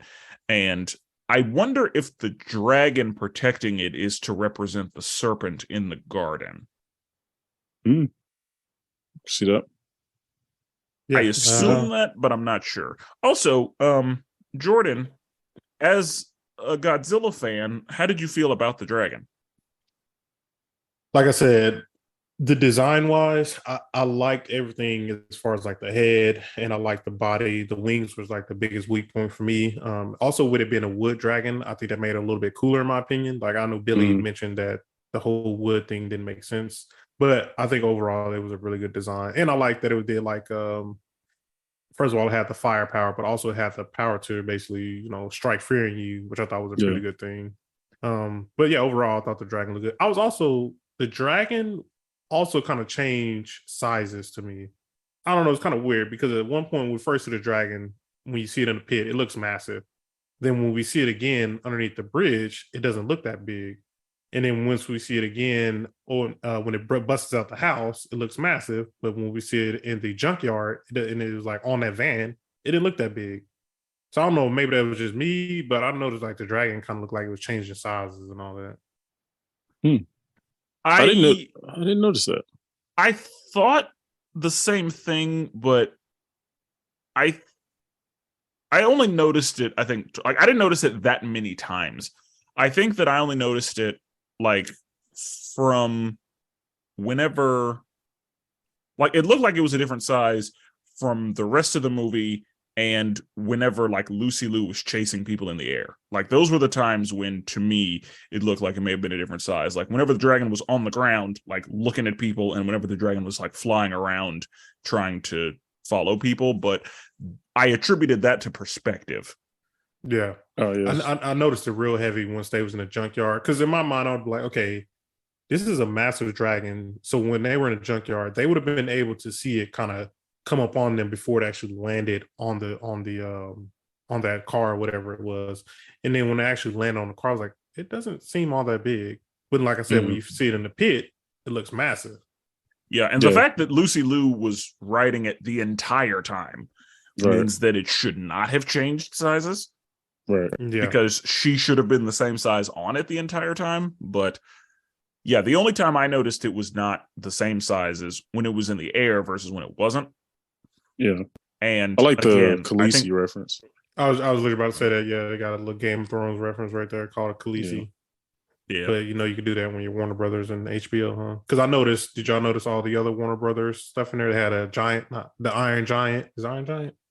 Yeah, the cartoon, the Iron Giant. Billy had it on the t-shirt of the Iron Giant. And there was also there was a poster. I'm trying to remember what it was. It was a poster of another Warner Brothers property in there as well. Okay. Yeah. That's nice little notes to their other thing. Iron Giant, underrated. So yeah, she plants the tree and a bunch of mythical creatures come out, and I like the use of like we see the harpies, we see harpies, we see a minotaur, we see what's the lion one? A chimera. Yeah, chimera, yeah. Yeah, we see the fucking unicorn. Yeah, that unicorn. Yeah. I like they were black, because if they would have been some sparkly, if they would have ate them Skittles and turned into rainbows, bro, I thought that was going to happen. Not even gonna lie. Out. I was gonna walk out if that was the case. Like I was heavily looking like, bro, if these things change colors, bro, awesome Skittles. When the wizard basically said that they were like menacing and terrifying, I didn't think they would be rainbowy. I thought they were either going to be like black like they were, or they were going to look kind of like Pegasus and Hercules. But because he said they liked dark caverns, I was like, them being white wouldn't make sense. So So I definitely thought there were about to be some white unicorns. I definitely thought that. no, I figured like up until we saw them, I was like, I bet they're going to be just dark and like evil looking and menacing, because that's what they were presented as. But I don't know. She threw them Skittles in the air and supposed to be ambrosia. I'm like, come on, man. They just slowly froze on the Skittles, and then the unicorn just smelled. I'm like, what are we doing? And then the fact that when she was riding it, and then you get the line, taste the rainbow, mother. I'm just like that. I leaned over and told Brandon, I said, that bro, it's giving me Thor: Love and Thunder vibe right there. That end scene with all the kids fighting. He did. Yeah. Definitely did. When he ran, just spiked the thing. I was like, dang. Yeah, just murdered. I agree. The wizard said they're ruthless. Yeah, you just and that's like, the Harpies saw the unicorn. They were like, "Oh shit, we're leaving." Yeah. Like the Harpies knew, like, nah, we don't want nothing to do with that. Right. I'm surprised we didn't get more of that scene actually with them going around rounding up, because I mean you see them kind of hit on that first Cyclops, and then you really don't see them again into the end of the movie when the unicorns disappear. Sure. Because then you see they have everybody rounded up. I'm surprised they didn't spend more time with them, like just going around showing them, murking stuff. I agree. It was again. I know a lot of people died though. I know a lot of people died. Yeah, because the Harpies were taking people up in the air and then just dropping them for a ride. Yeah, the Chimera was spitting hot fire. Yeah, like I was like, God, these people are dying. Like, yeah, there's a lot of death in this movie. So and again, like DC and collateral damage, there's always a lot of collateral damage. Yeah. Marvel keeps it relatively contained with collateral damage. Like we see some buildings get destroyed, and some innocent bystanders may die, but in DC there's a lot of bodies. Yeah. There's an event. I'm still trying to figure out how I can't think of the name of that god when she got stabbed through the body by the dragon. Yeah. Hespera. Yeah, which I assume I'm saying right, but how she survived that? I don't think that's a real name, so I don't know. And because she's a god, and they needed her for later, that's how she survived. For story purposes, just for the plot. I'm like, because she had a hole in her. Yeah, bruh. That was but she slid down on the dragon, so the hole got a little bit bigger. Yeah, but then once Shazam did what he needed to do, she was like, "All right, I'm out." Yeah, it's my time. Yep. Yeah. I'm gonna go ahead and I'm peace out. I'll see y'all later. That's my and time. she got Thanos snapped. So it's I don't and what I guess, because one thing that confused me a little bit was we see Lucy Liu like get hit, and then she like reappears, and we see the like scars on her face heal. Mm-hmm. Yeah. So can they heal or not? That was odd to me. That was odd. Maybe because the dragon was magic. Oh wait, when she got. I thought she wasn't on the dragon. I thought old boy hit her with some lightning, and that's why she was in that situation, because like she was incapacitated for like a while, because this is pre-dragon. Like this is before the dragon. So maybe lightning isn't magic. So she got the scar on her face, but when old girl got stabbed by the dragon is magic. But the lightning is absolutely magic, because the lightning is Zeus power. Yeah. But it's still lightning. Yeah, but it's magic lightning. That's the whole thing. Oh, yeah. I don't know then. Yeah, I don't know. I don't know. A lot of holes. Like, I don't think they should have shown her heal, because one of the points that she makes in the movie is you can be hurt by magic. Magic kills magic. Like she makes that point loudly. She does. And they reinforce it with Shazam's getting hurt. Yeah. So I don't know. I don't understand how she healed herself, because chaos powers don't allow that. Right. As far as I understand. And also they said that Helen Mirren had the powers of elements, but she felt real just telekinetic to me. She did it one time. Like lit the bar on fire, and that was it. Yeah, like Yeah. other than that, she was just like stopping people where they stood and like She's bringing Jean Grey. to her and throwing people. Like she was very much just like throwing people with telekinesis. So I don't understand that. Yeah, it's a little rough. And for them to say that she had the power of the elements, it's like that's not. I don't know that that's not one of the elements I know about. But perhaps I have been misinformed about what that out of the game.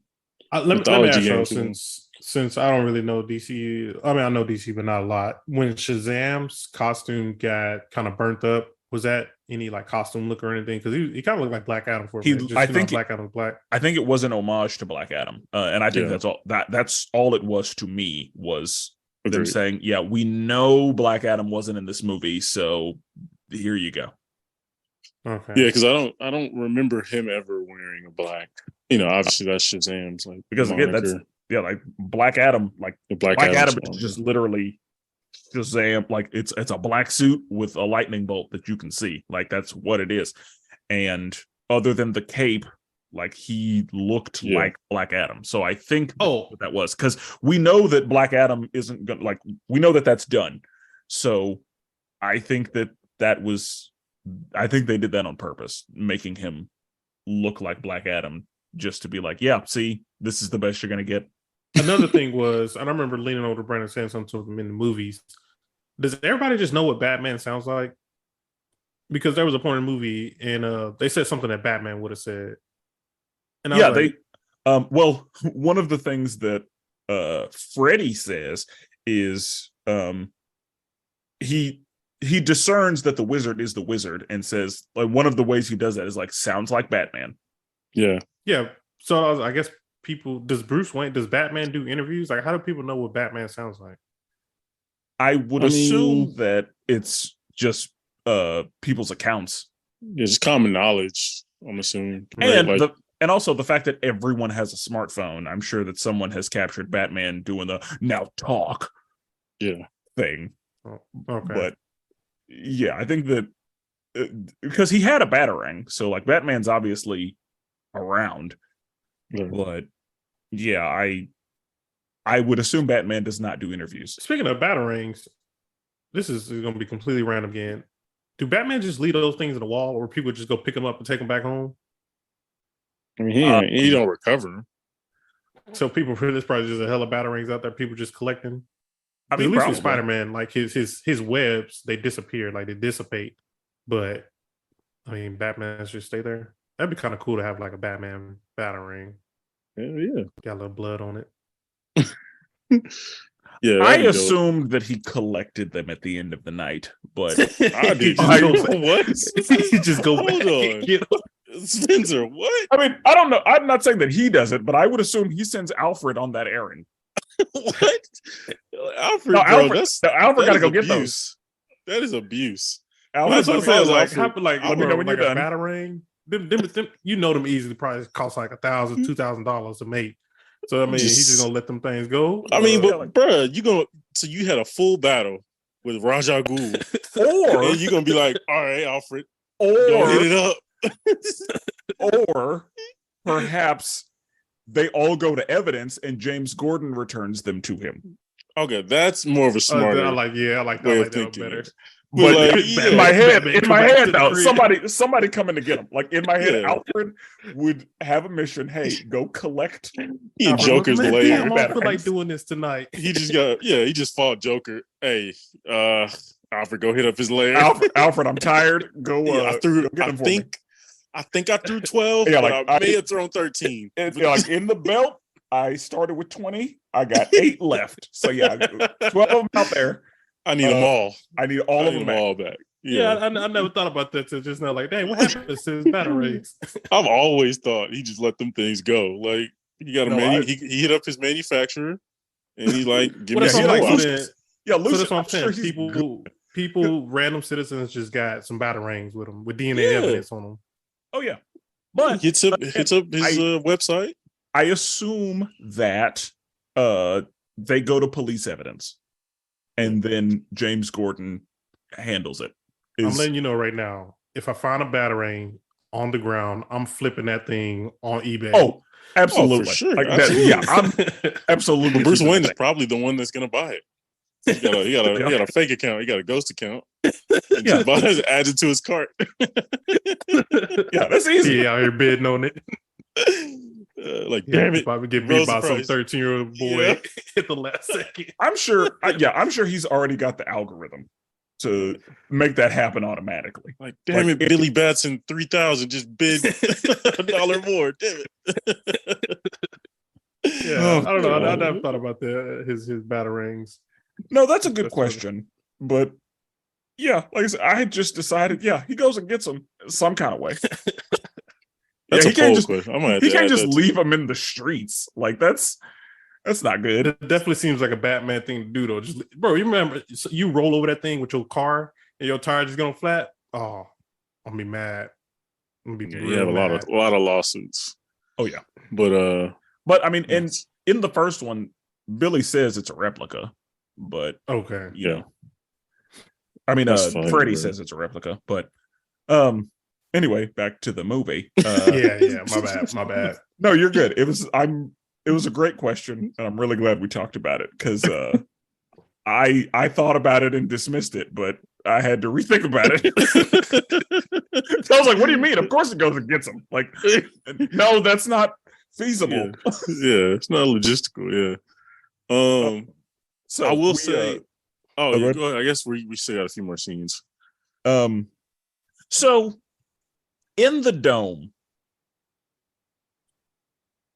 what? Like, so you're telling me the lightning? Yeah, you're telling me that you can overload the staff, and that's the way to do this. And so instead of just shooting lightning directly into the staff, you decide to be like, I definitely thought about that. I was like, why also, you just didn't hold it and charge it? Yeah, like you also shot off like 6, but there's lightning everywhere. Bro, it's like thousands of lightning bolts going off. Yeah. You shot 10. And it's how, and if the dome is impenetrable, how did the Shazam lightning get into the dome? I thought that one I didn't like. That one I was like, wait a minute. I wonder if it shocked the dome, which therefore I don't know. I can't make a whole. I can't make an excuse for that one. If his lightning couldn't get through the dome, then why was the Shazam lightning able to get through the dome? Again, guys, I believe this was a superhero movie that did not take things very seriously. Because if you did, you would have thought, how the hell is he supposed to get a Shazam through all this? Like, that final fight, it was stupid. It was dumb. And I know that I'm sitting here saying, why this should have been logical with a guy who can fly and throw lightning, but it didn't make any fucking sense. No, like, and my thing is, you know me, I'm a little less like nitpicky with those type of things. But if you directly show us that lightning does not get through the barrier, I therefore now have a logic to go off of. I therefore now go, okay, these are the rules you've established. So you're going to go by those rules for the rest of the movie. That's not what they did. Like, they did it didn't make sense. That part did not make sense. Yeah, I was like, why he just didn't hold it and just charge his lightning into it? But how was it? Yeah, because I just knew that's what he was going to do. Like, he was just going to hold it with one hand and then like use the other hand to light that thing up. And that's what it was going to be. And he was going to like give an inspiring speech while he did it. Yeah. He was just going to sit there and listen because, that's what happens. Right. Another thing. I thought he also was going to hit her with like once he charged it up, I thought he was going to hit her with some blast from the staff. Because like when it got completely dark, I thought he was just going to fire off a blast from it. Gotcha. No, he didn't do it. No, I thought the staff was going to detonate like in his hand, but it was a bomb. Yeah. Yeah, but one thing that also, and maybe this is a nitpick, but the fact that it destroyed the tree, but all the baseball shit was still there. Like, what? It should have been a crater, and that's it. Yeah, like, seat 112 still there. Yeah, like I could still see bleachers. You're right. So yeah, like it should have just been like there should have just been a chasm. It should have been an almighty push. Yeah, and that was it. Yep. But somehow, they didn't take this so seriously. It just took out the tree. There was still grass. Yeah, Phil was upkeep in pretty good shape. Sweep them ashes up to the side. You got a baseball game, baby. Yeah, because we know why Lucy Liu was dead, because we've seen when gods die, Thanos snap. So her not being there made sense. The dragon, cool. Them being gone, I get. Right. And Billy's body still being there, I guess, made sense. But yeah, there was a lot of shit that survived in the dome. Yeah. For it to have been a bomb that would destroy everything. Exactly. I feel like Billy should have been a lot worse than what he was, because Billy should have been. That should have been a close. He should have been ashes too, because he was already little Billy about time it hit, because he said Shazam and then it went off. Yeah. Because the lightning, and that's the thing. Did the lightning hit the staff and him at the same time? The lightning getting in there is stupid. I assumed it hit everybody at the same time. That's what I thought happened. So yeah, like when the flash happened, he was human, and he was dead. And you know, I assume I know the answer to this, but did that moment hit either of you emotionally whenever Freddy was like, nope. Whenever Freddy was like, you asshole, why would you do that? It was supposed to be all or nothing. Yeah, that whole thing. We're just unbothered. I wish it would have, but definitely they did not. Didn't even. It was more emotional seeing fucking Zondu getting taken out, and you know, in Guardians too. That was way more emotional. Oh, I'm Mary Poppins, y'all. Yeah. That one I legit almost cried. Now, where this one didn't even whimper, didn't even take it seriously. To be honest, you was over there laughing at him, weren't you? No, I was just like, God. All right, let's move on. We know he's not dead. Let's go. It's like, good. I hate a family. Good. Get rid of him. I ain't gonna lie. I thought he was dead for sure. Because I was thinking because this is like the last like DC, thing. I thought he was gonna be dead. So I also like when he died, I was like, oh, good. Okay. Like they're passing on to Freddy. Yeah, we're doing it. Like he's dead. And because when I started this movie, I said nothing matters because Flashpoint's going to reset this anyway. So they can do whatever the fuck they want. And so because I knew that, I was like, oh, he's dead. Like, he's actually dead. We're not going to see him again until Flashpoint resets things. Like, oh, we're done here. Right. And I was hoping that was the case because that would have felt like some real stakes. And it's like, they actually did it. And then Wonder Woman appears. Bro, this is so stupid. And it was actually Wonder Woman. They should have took that part off and put it on like a future movie. So let everyone think that Shazam is dead. And whatever the future movie is, they start with that Wonder Woman bringing him back to life. Like that would have been good. Yeah, like I thought that like the movie was gonna end at his funeral and then maybe something happens in the after credit scene, but I didn't think they were just gonna bring him back. But when Wonder Woman showed up, I was like, oh god damn it. Yeah. He's gonna be fine. And that is one thing. That's one thing. Okay. That's one thing that I did think was interesting. And I say this because as far as I know, Flashpoint is the next DC item. So in Flashpoint, Wonder Woman actually brutally murders Billy. And oh yeah, that's right. Yeah. I thought it was interesting that in this movie, she's the one who actually brings him back to life.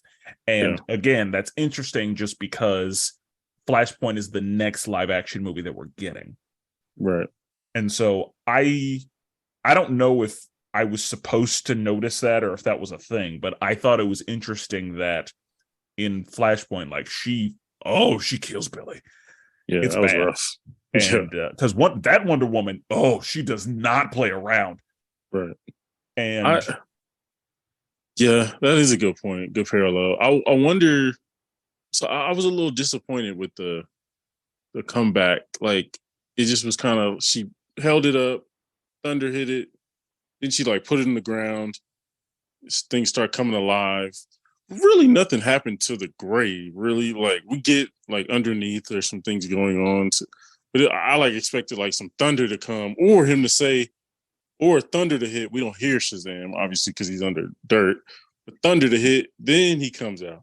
Where for him to just pop out, I'm like, it was kind of, I don't know. Yeah. Well, no, I think they were trying to do the like zombie thing. Yeah, the zombie thing, but because he was dead, so he couldn't say Shazam, and Billy can still die, but I guess Shazam can't, maybe. So he needed to be Shazam when he popped out, but the lightning hitting him, I guess, wouldn't have made sense because he wouldn't have called it down. So whenever she hit the ground, I guess that's what did. I don't know. That didn't bother me. Hey, Flashpoint. If I remember right, didn't Wonder Woman kept making him say Shazam or something like that? No, she made him say Shazam to kill him because in that's what it was. Like that version of him, I think all 6 kids turned into one person. Right. Yeah. Okay.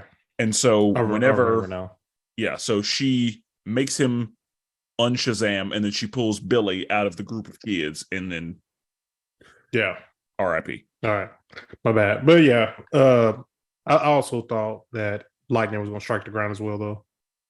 But I guess it would also, if that would have happened, maybe it would destroy the flowers all around them. So I don't know. And like that would have, again, that would have taken away from the whole zombie surprise thing because they didn't expect him to just like reach out of the ground. But if lightning struck, they would have been like, "Oh, he's fine." How did they get up there? How did they get up there? I want to say one of them doors leads up there, but I may be wrong. That's exactly right because that's how Helen Mirren got out. Yeah, that's right. Yeah, that's what I thought. Okay. Yeah. When they was up there, I was like, I was like, wait, if we see in the clouds, how did he get up there? Now the question I do have is how were they allowed in? No, Savannah was able to do it. Because I was going to say, I thought that one of the things that Shazam says in the movie is you have to have God powers in order to get here, and y'all don't.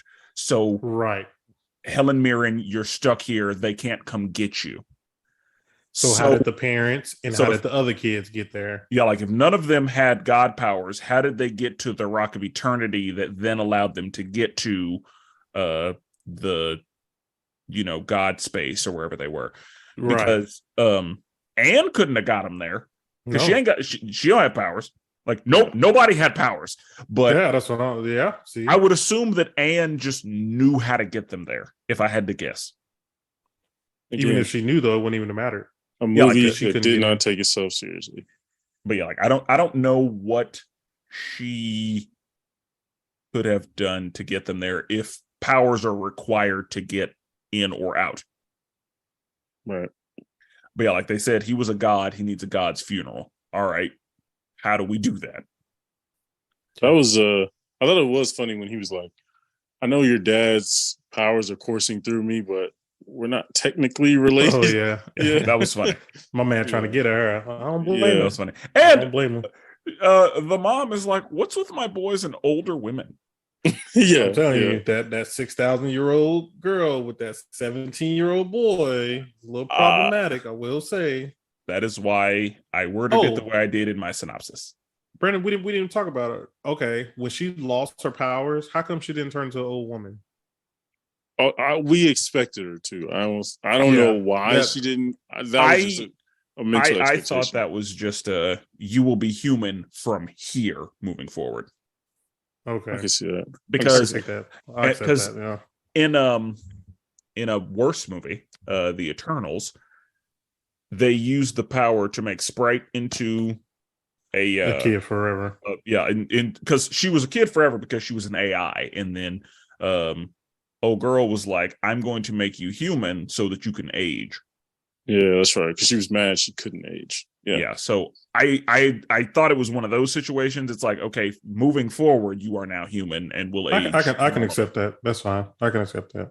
Yeah. So it's still a good question. Like she should have just like fallen apart.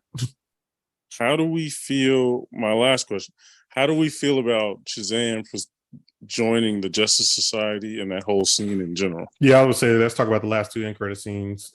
Yeah. Oh, wait. First, before we do that, so I don't know if I quite understand the situation with the wizard. Like, is so That was just fucking stupid.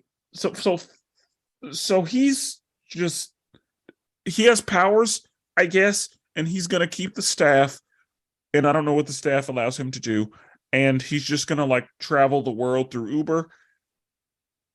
Like, Yeah. I don't. Until Shazam come and fuck him up. That's all I know. Like, I don't. I mean, not Shazam, Black Adam. Yeah, Yeah. I don't know. That whole scene was like they could have took that scene out. To be honest. Yeah, I don't get it. It didn't make sense. It was, and the fact, yeah, it was like, all right, bro, you don't even look like a wizard anymore, bro. Like, I think that was the point. I know, but it's just like, all right, like That's a big staff. What are you gonna do with it? Where are you gonna put it? I mean, if he has powers or whatever, then he can do what he wants. I don't understand. Like, because, and also the wizard's name is Shazam. So for the wizard to say your name is Shazam, Shazam Jr. I Captain Do Everything Junior, whatever he's called. Yeah. And the junior was a reference to the comic books because Freddy's character is called Captain Marvel Jr. in the comic books, if I remember correctly. Oh yeah, correct. So him Yeah, saying correct. that to him was a reference to that. Yeah. But anyway, sidebar.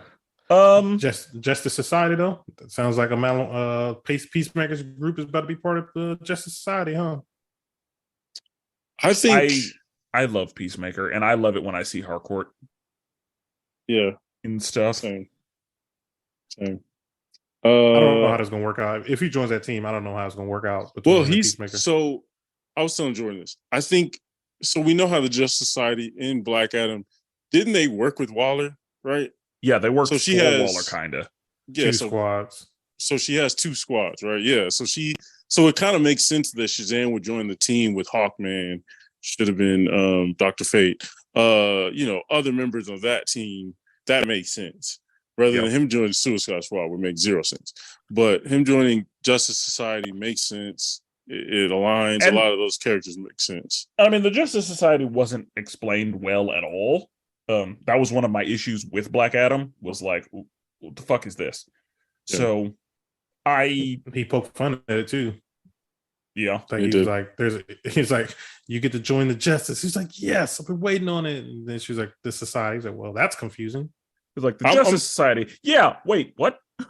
I'm mad they mentioned the Justice League. Like, if I was James Gunn, I would have been like, don't say Justice League. Do not say Justice League. Because I am creating a Justice League. And if we're really doing Superman at a certain point, Batman at a certain point, I don't want a Justice League that's already created. I'd like to see that be formed, or at least give me the opportunity to do so. Don't just say there already is a Justice League. Well, in the world that he exists in now, there is one. Because this Shazam exists in the same world as Ben Affleck and Henry Cavill. Like, and true, but Jason Suicide Squad doesn't. Or Peacemaker, and then technically, which Batman is that? Yeah, they all still exist in the same universe. I think they do. Yeah, they do. Okay. Yeah, they all still exist. Because nothing's been reset. The only people who don't exist in this world are the Batman and Joaquin Phoenix's Joker. But I think everyone from Man of Steel is in this world. Because remember, at the end of Peacemaker, we see Aquaman and Flash. Yeah, true. So, I guess that's Black Adam. That's all one world, and Black Adam too, because we see Superman visit him. I'm surprised there was no mention of someone who looked just like Shazam in this, like a news report saying like, oh, like you see it like on the background TV, like, oh, something happened in Egypt, which a Shazam lookalike. I think, or whatever. I think they probably did, but they probably cut it because they're not doing the Black Adam. They're never going to Yeah. meet in this universe Yeah, anymore. that was so that it's was kind of probably in the Yeah, good- original good. plans. right. Good point. Yeah, they probably Good cut point. that out. It was probably a good idea. Because Black Adam may have been originally supposed to be the villain in this movie. Which would have And- been think good. I think And it was supposed to potentially be the next, but yeah, we know how all that Yeah. stuff went. But yeah, I am excited. Honestly, the best the best scene in the movie to me is the Justice Society one, because I was like, oh, okay, cool. Him joining the Justice Society, that's cool. Think of Hawkman trying to settle down a Billy Batson or a Shazam. Like, he would be pissed off at the end, or trying to Yeah. rail him in. Because he was having problems with Atom Smasher. Yeah, exactly. Like, he gonna be his dad again. Have to be his dad energy. Still pissed. Dr. Fate is gone. Still pissed about that. They need to apologize about that, but otherwise, That was I'm excited nonsense. for that. Dr. Yeah. Fate will, I guess, live on through fucking Hawkman. So let's stupid. not get into it. So the final Nonsense. end credit scene, I got lost. I didn't know what was going on. I thought it was Brainiac at first. That's what I told Brandon. I was like, is that Brainiac? So Mr. Mind is a villain, like a Shazam villain, I'm pretty sure. And there's an end credit scene in the first movie where we see Mr. Mind like scheming and stuff. And so I think we were led to believe in that movie that there would be some fruit here. And I feel like they added this because we know that there never will be. Right. And so Yeah. that's why they did I thought you had a plan. Yeah. Makes sense. And then he leaves without saying anything because we're never going to get whatever it is. Yeah. Yeah. Oh, okay. Okay. If that would have been It was Brainiac, though, that would have been cool. Well, Brainiac's a Superman villain. So if it was Brainiac, it wouldn't have made sense. I mean, he's fought all of them, but yeah, Well, you're right. yeah. Like, origin to bring him on his first appearance. To bring out him of nowhere here would have been like, why? It could have been a Yeah. Thanos thing, though. Like, you know how they teased him at the end of the Avengers? True. So it could have been something like that. True.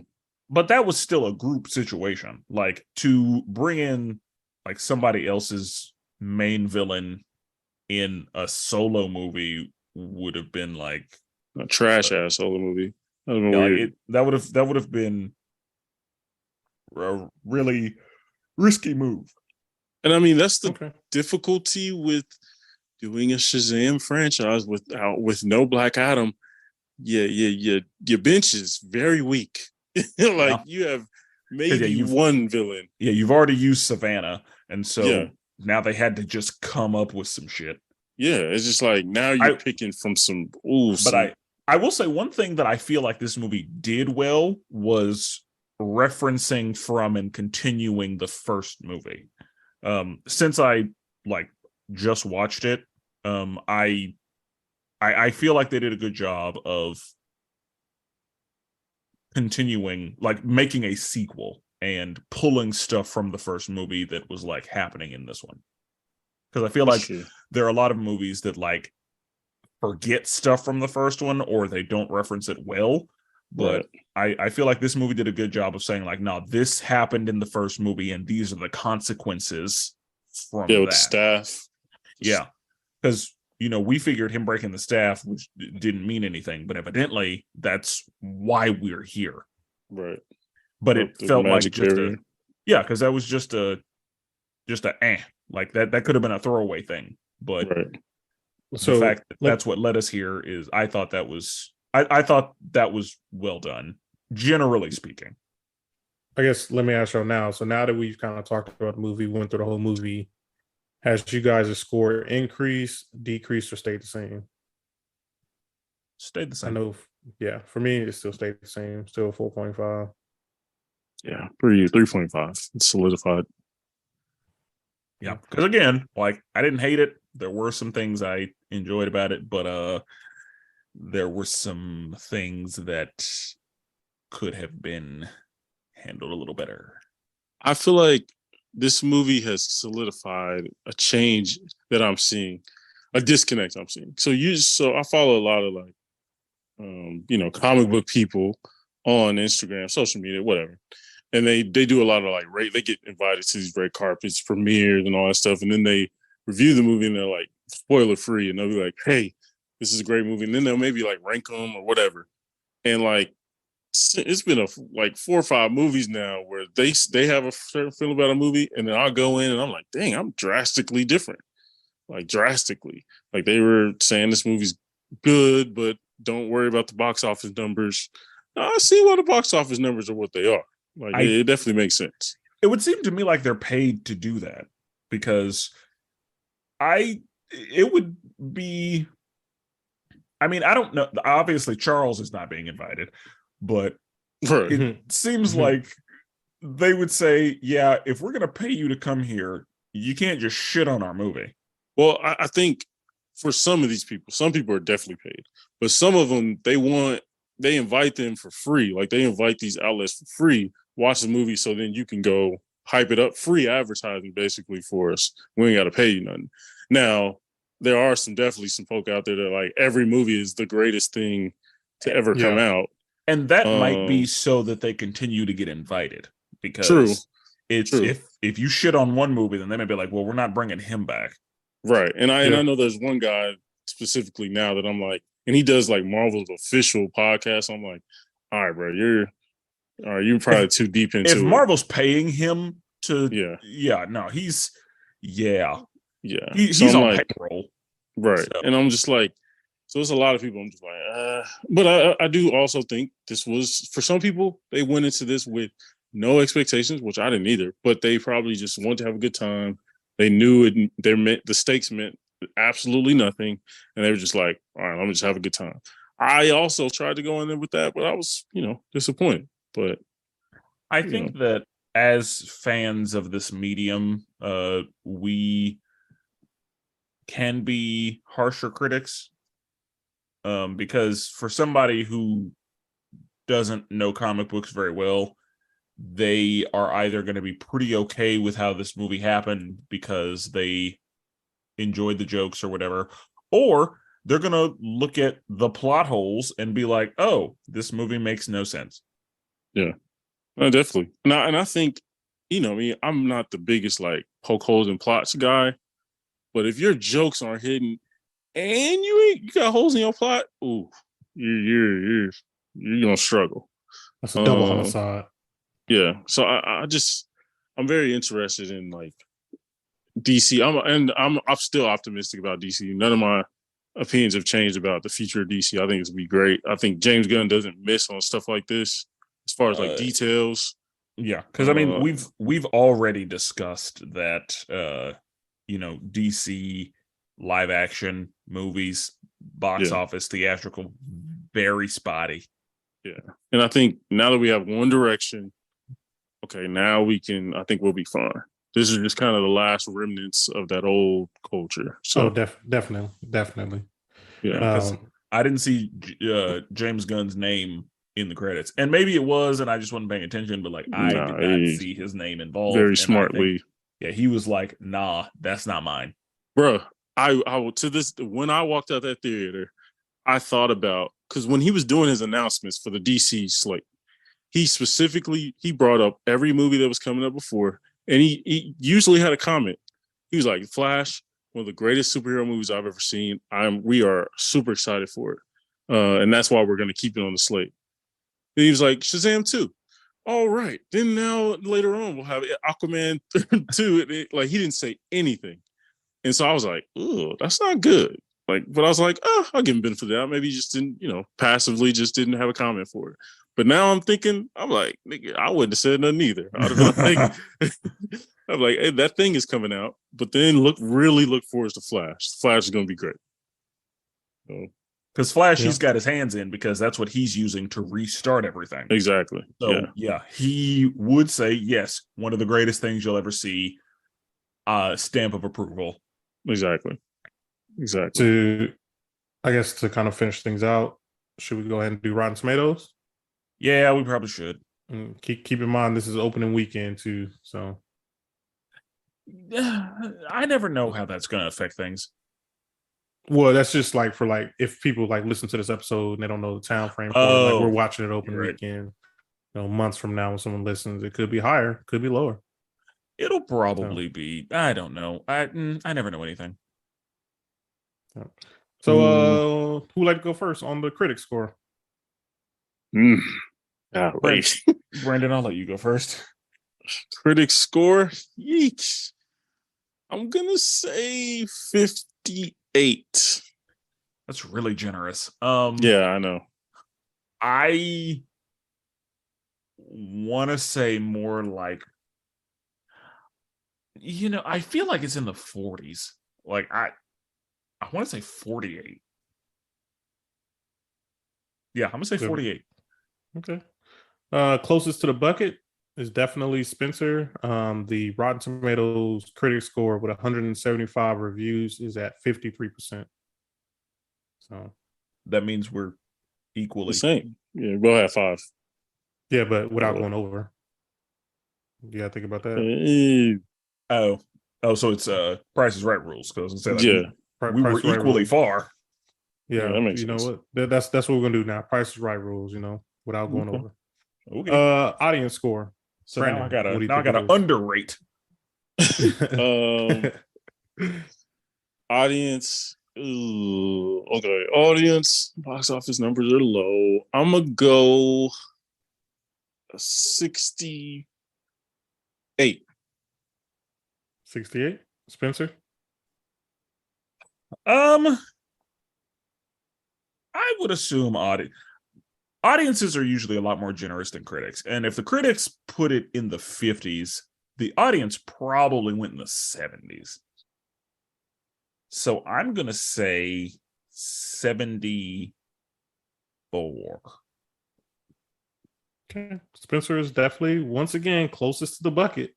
The audience scored with 1,000 plus verified reviews is sitting at an 87%. What? Yeah, that's way hard. And I thought when I saw that, I was like, Bro. whoa. Bro, this is 87? Yeah, that's harder than what Ant-Man was. That's crazy. This confirms that a lot of these critics or a lot of these audience people are like, they shit on Marvel on purpose. Like whether the movie's good or not, they, what's the word for it? Where they rate it badly on purpose. I forgot what the word, but The review bombing. Yeah, review bomb. They review bomb because it's obvious, bro. Like, there's no way this is at 87%. This should have nowhere should have started over 87? a 70. Bro, Ant-Man 3 is 80. Ant-Man 3 is at 83%. Wow. Yeah. And that's like after, I'm sure, a ton of votes now. Yeah, it's like over 10,000. Yeah. Like, and that makes sense. But to me, I agree. I'm around that place. But this movie, bruh. That's After that, because I didn't hate it, but 87? Yeah, that's too high. That is very generous.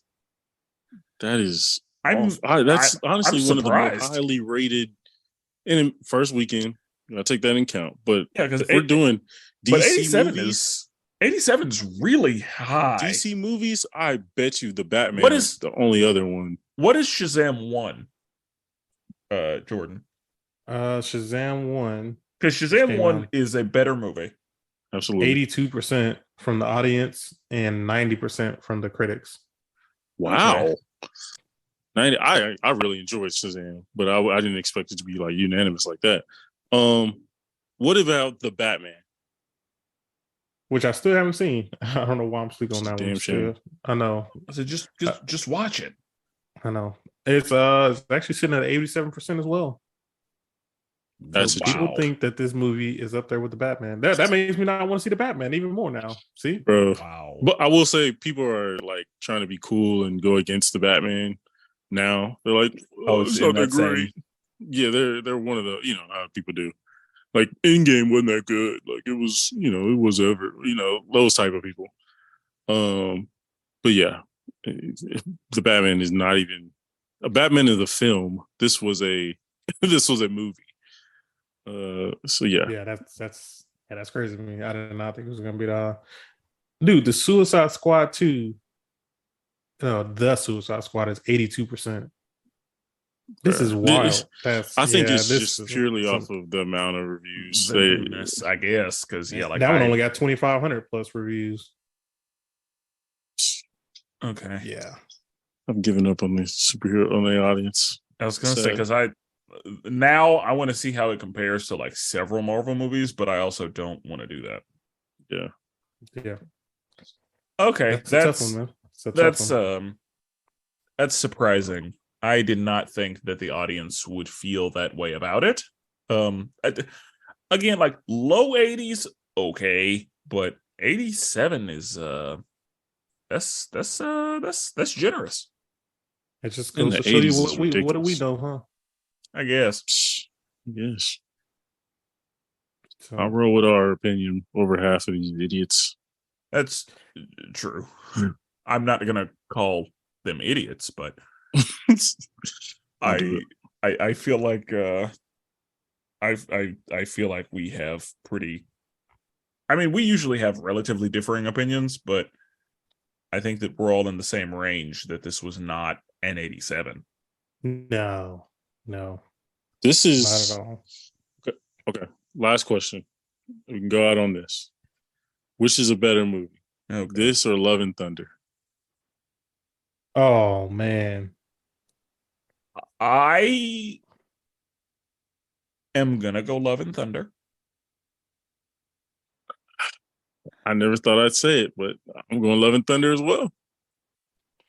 Yeah, I mean, only because of Christian Bale. That's that would be my only reason, really. Like he I will was say I he was laughed stronger. I laughed more in Love and Thunder than I did in this. I laughed Absolutely. more in this than I did in Love and Thunder. I will say.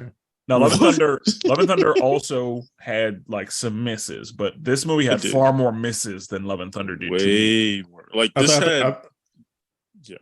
the head on Gal Gadot. That was fun. funny to me. But you hate it. Okay, well, I can pick that part all day. We'll keep it moving.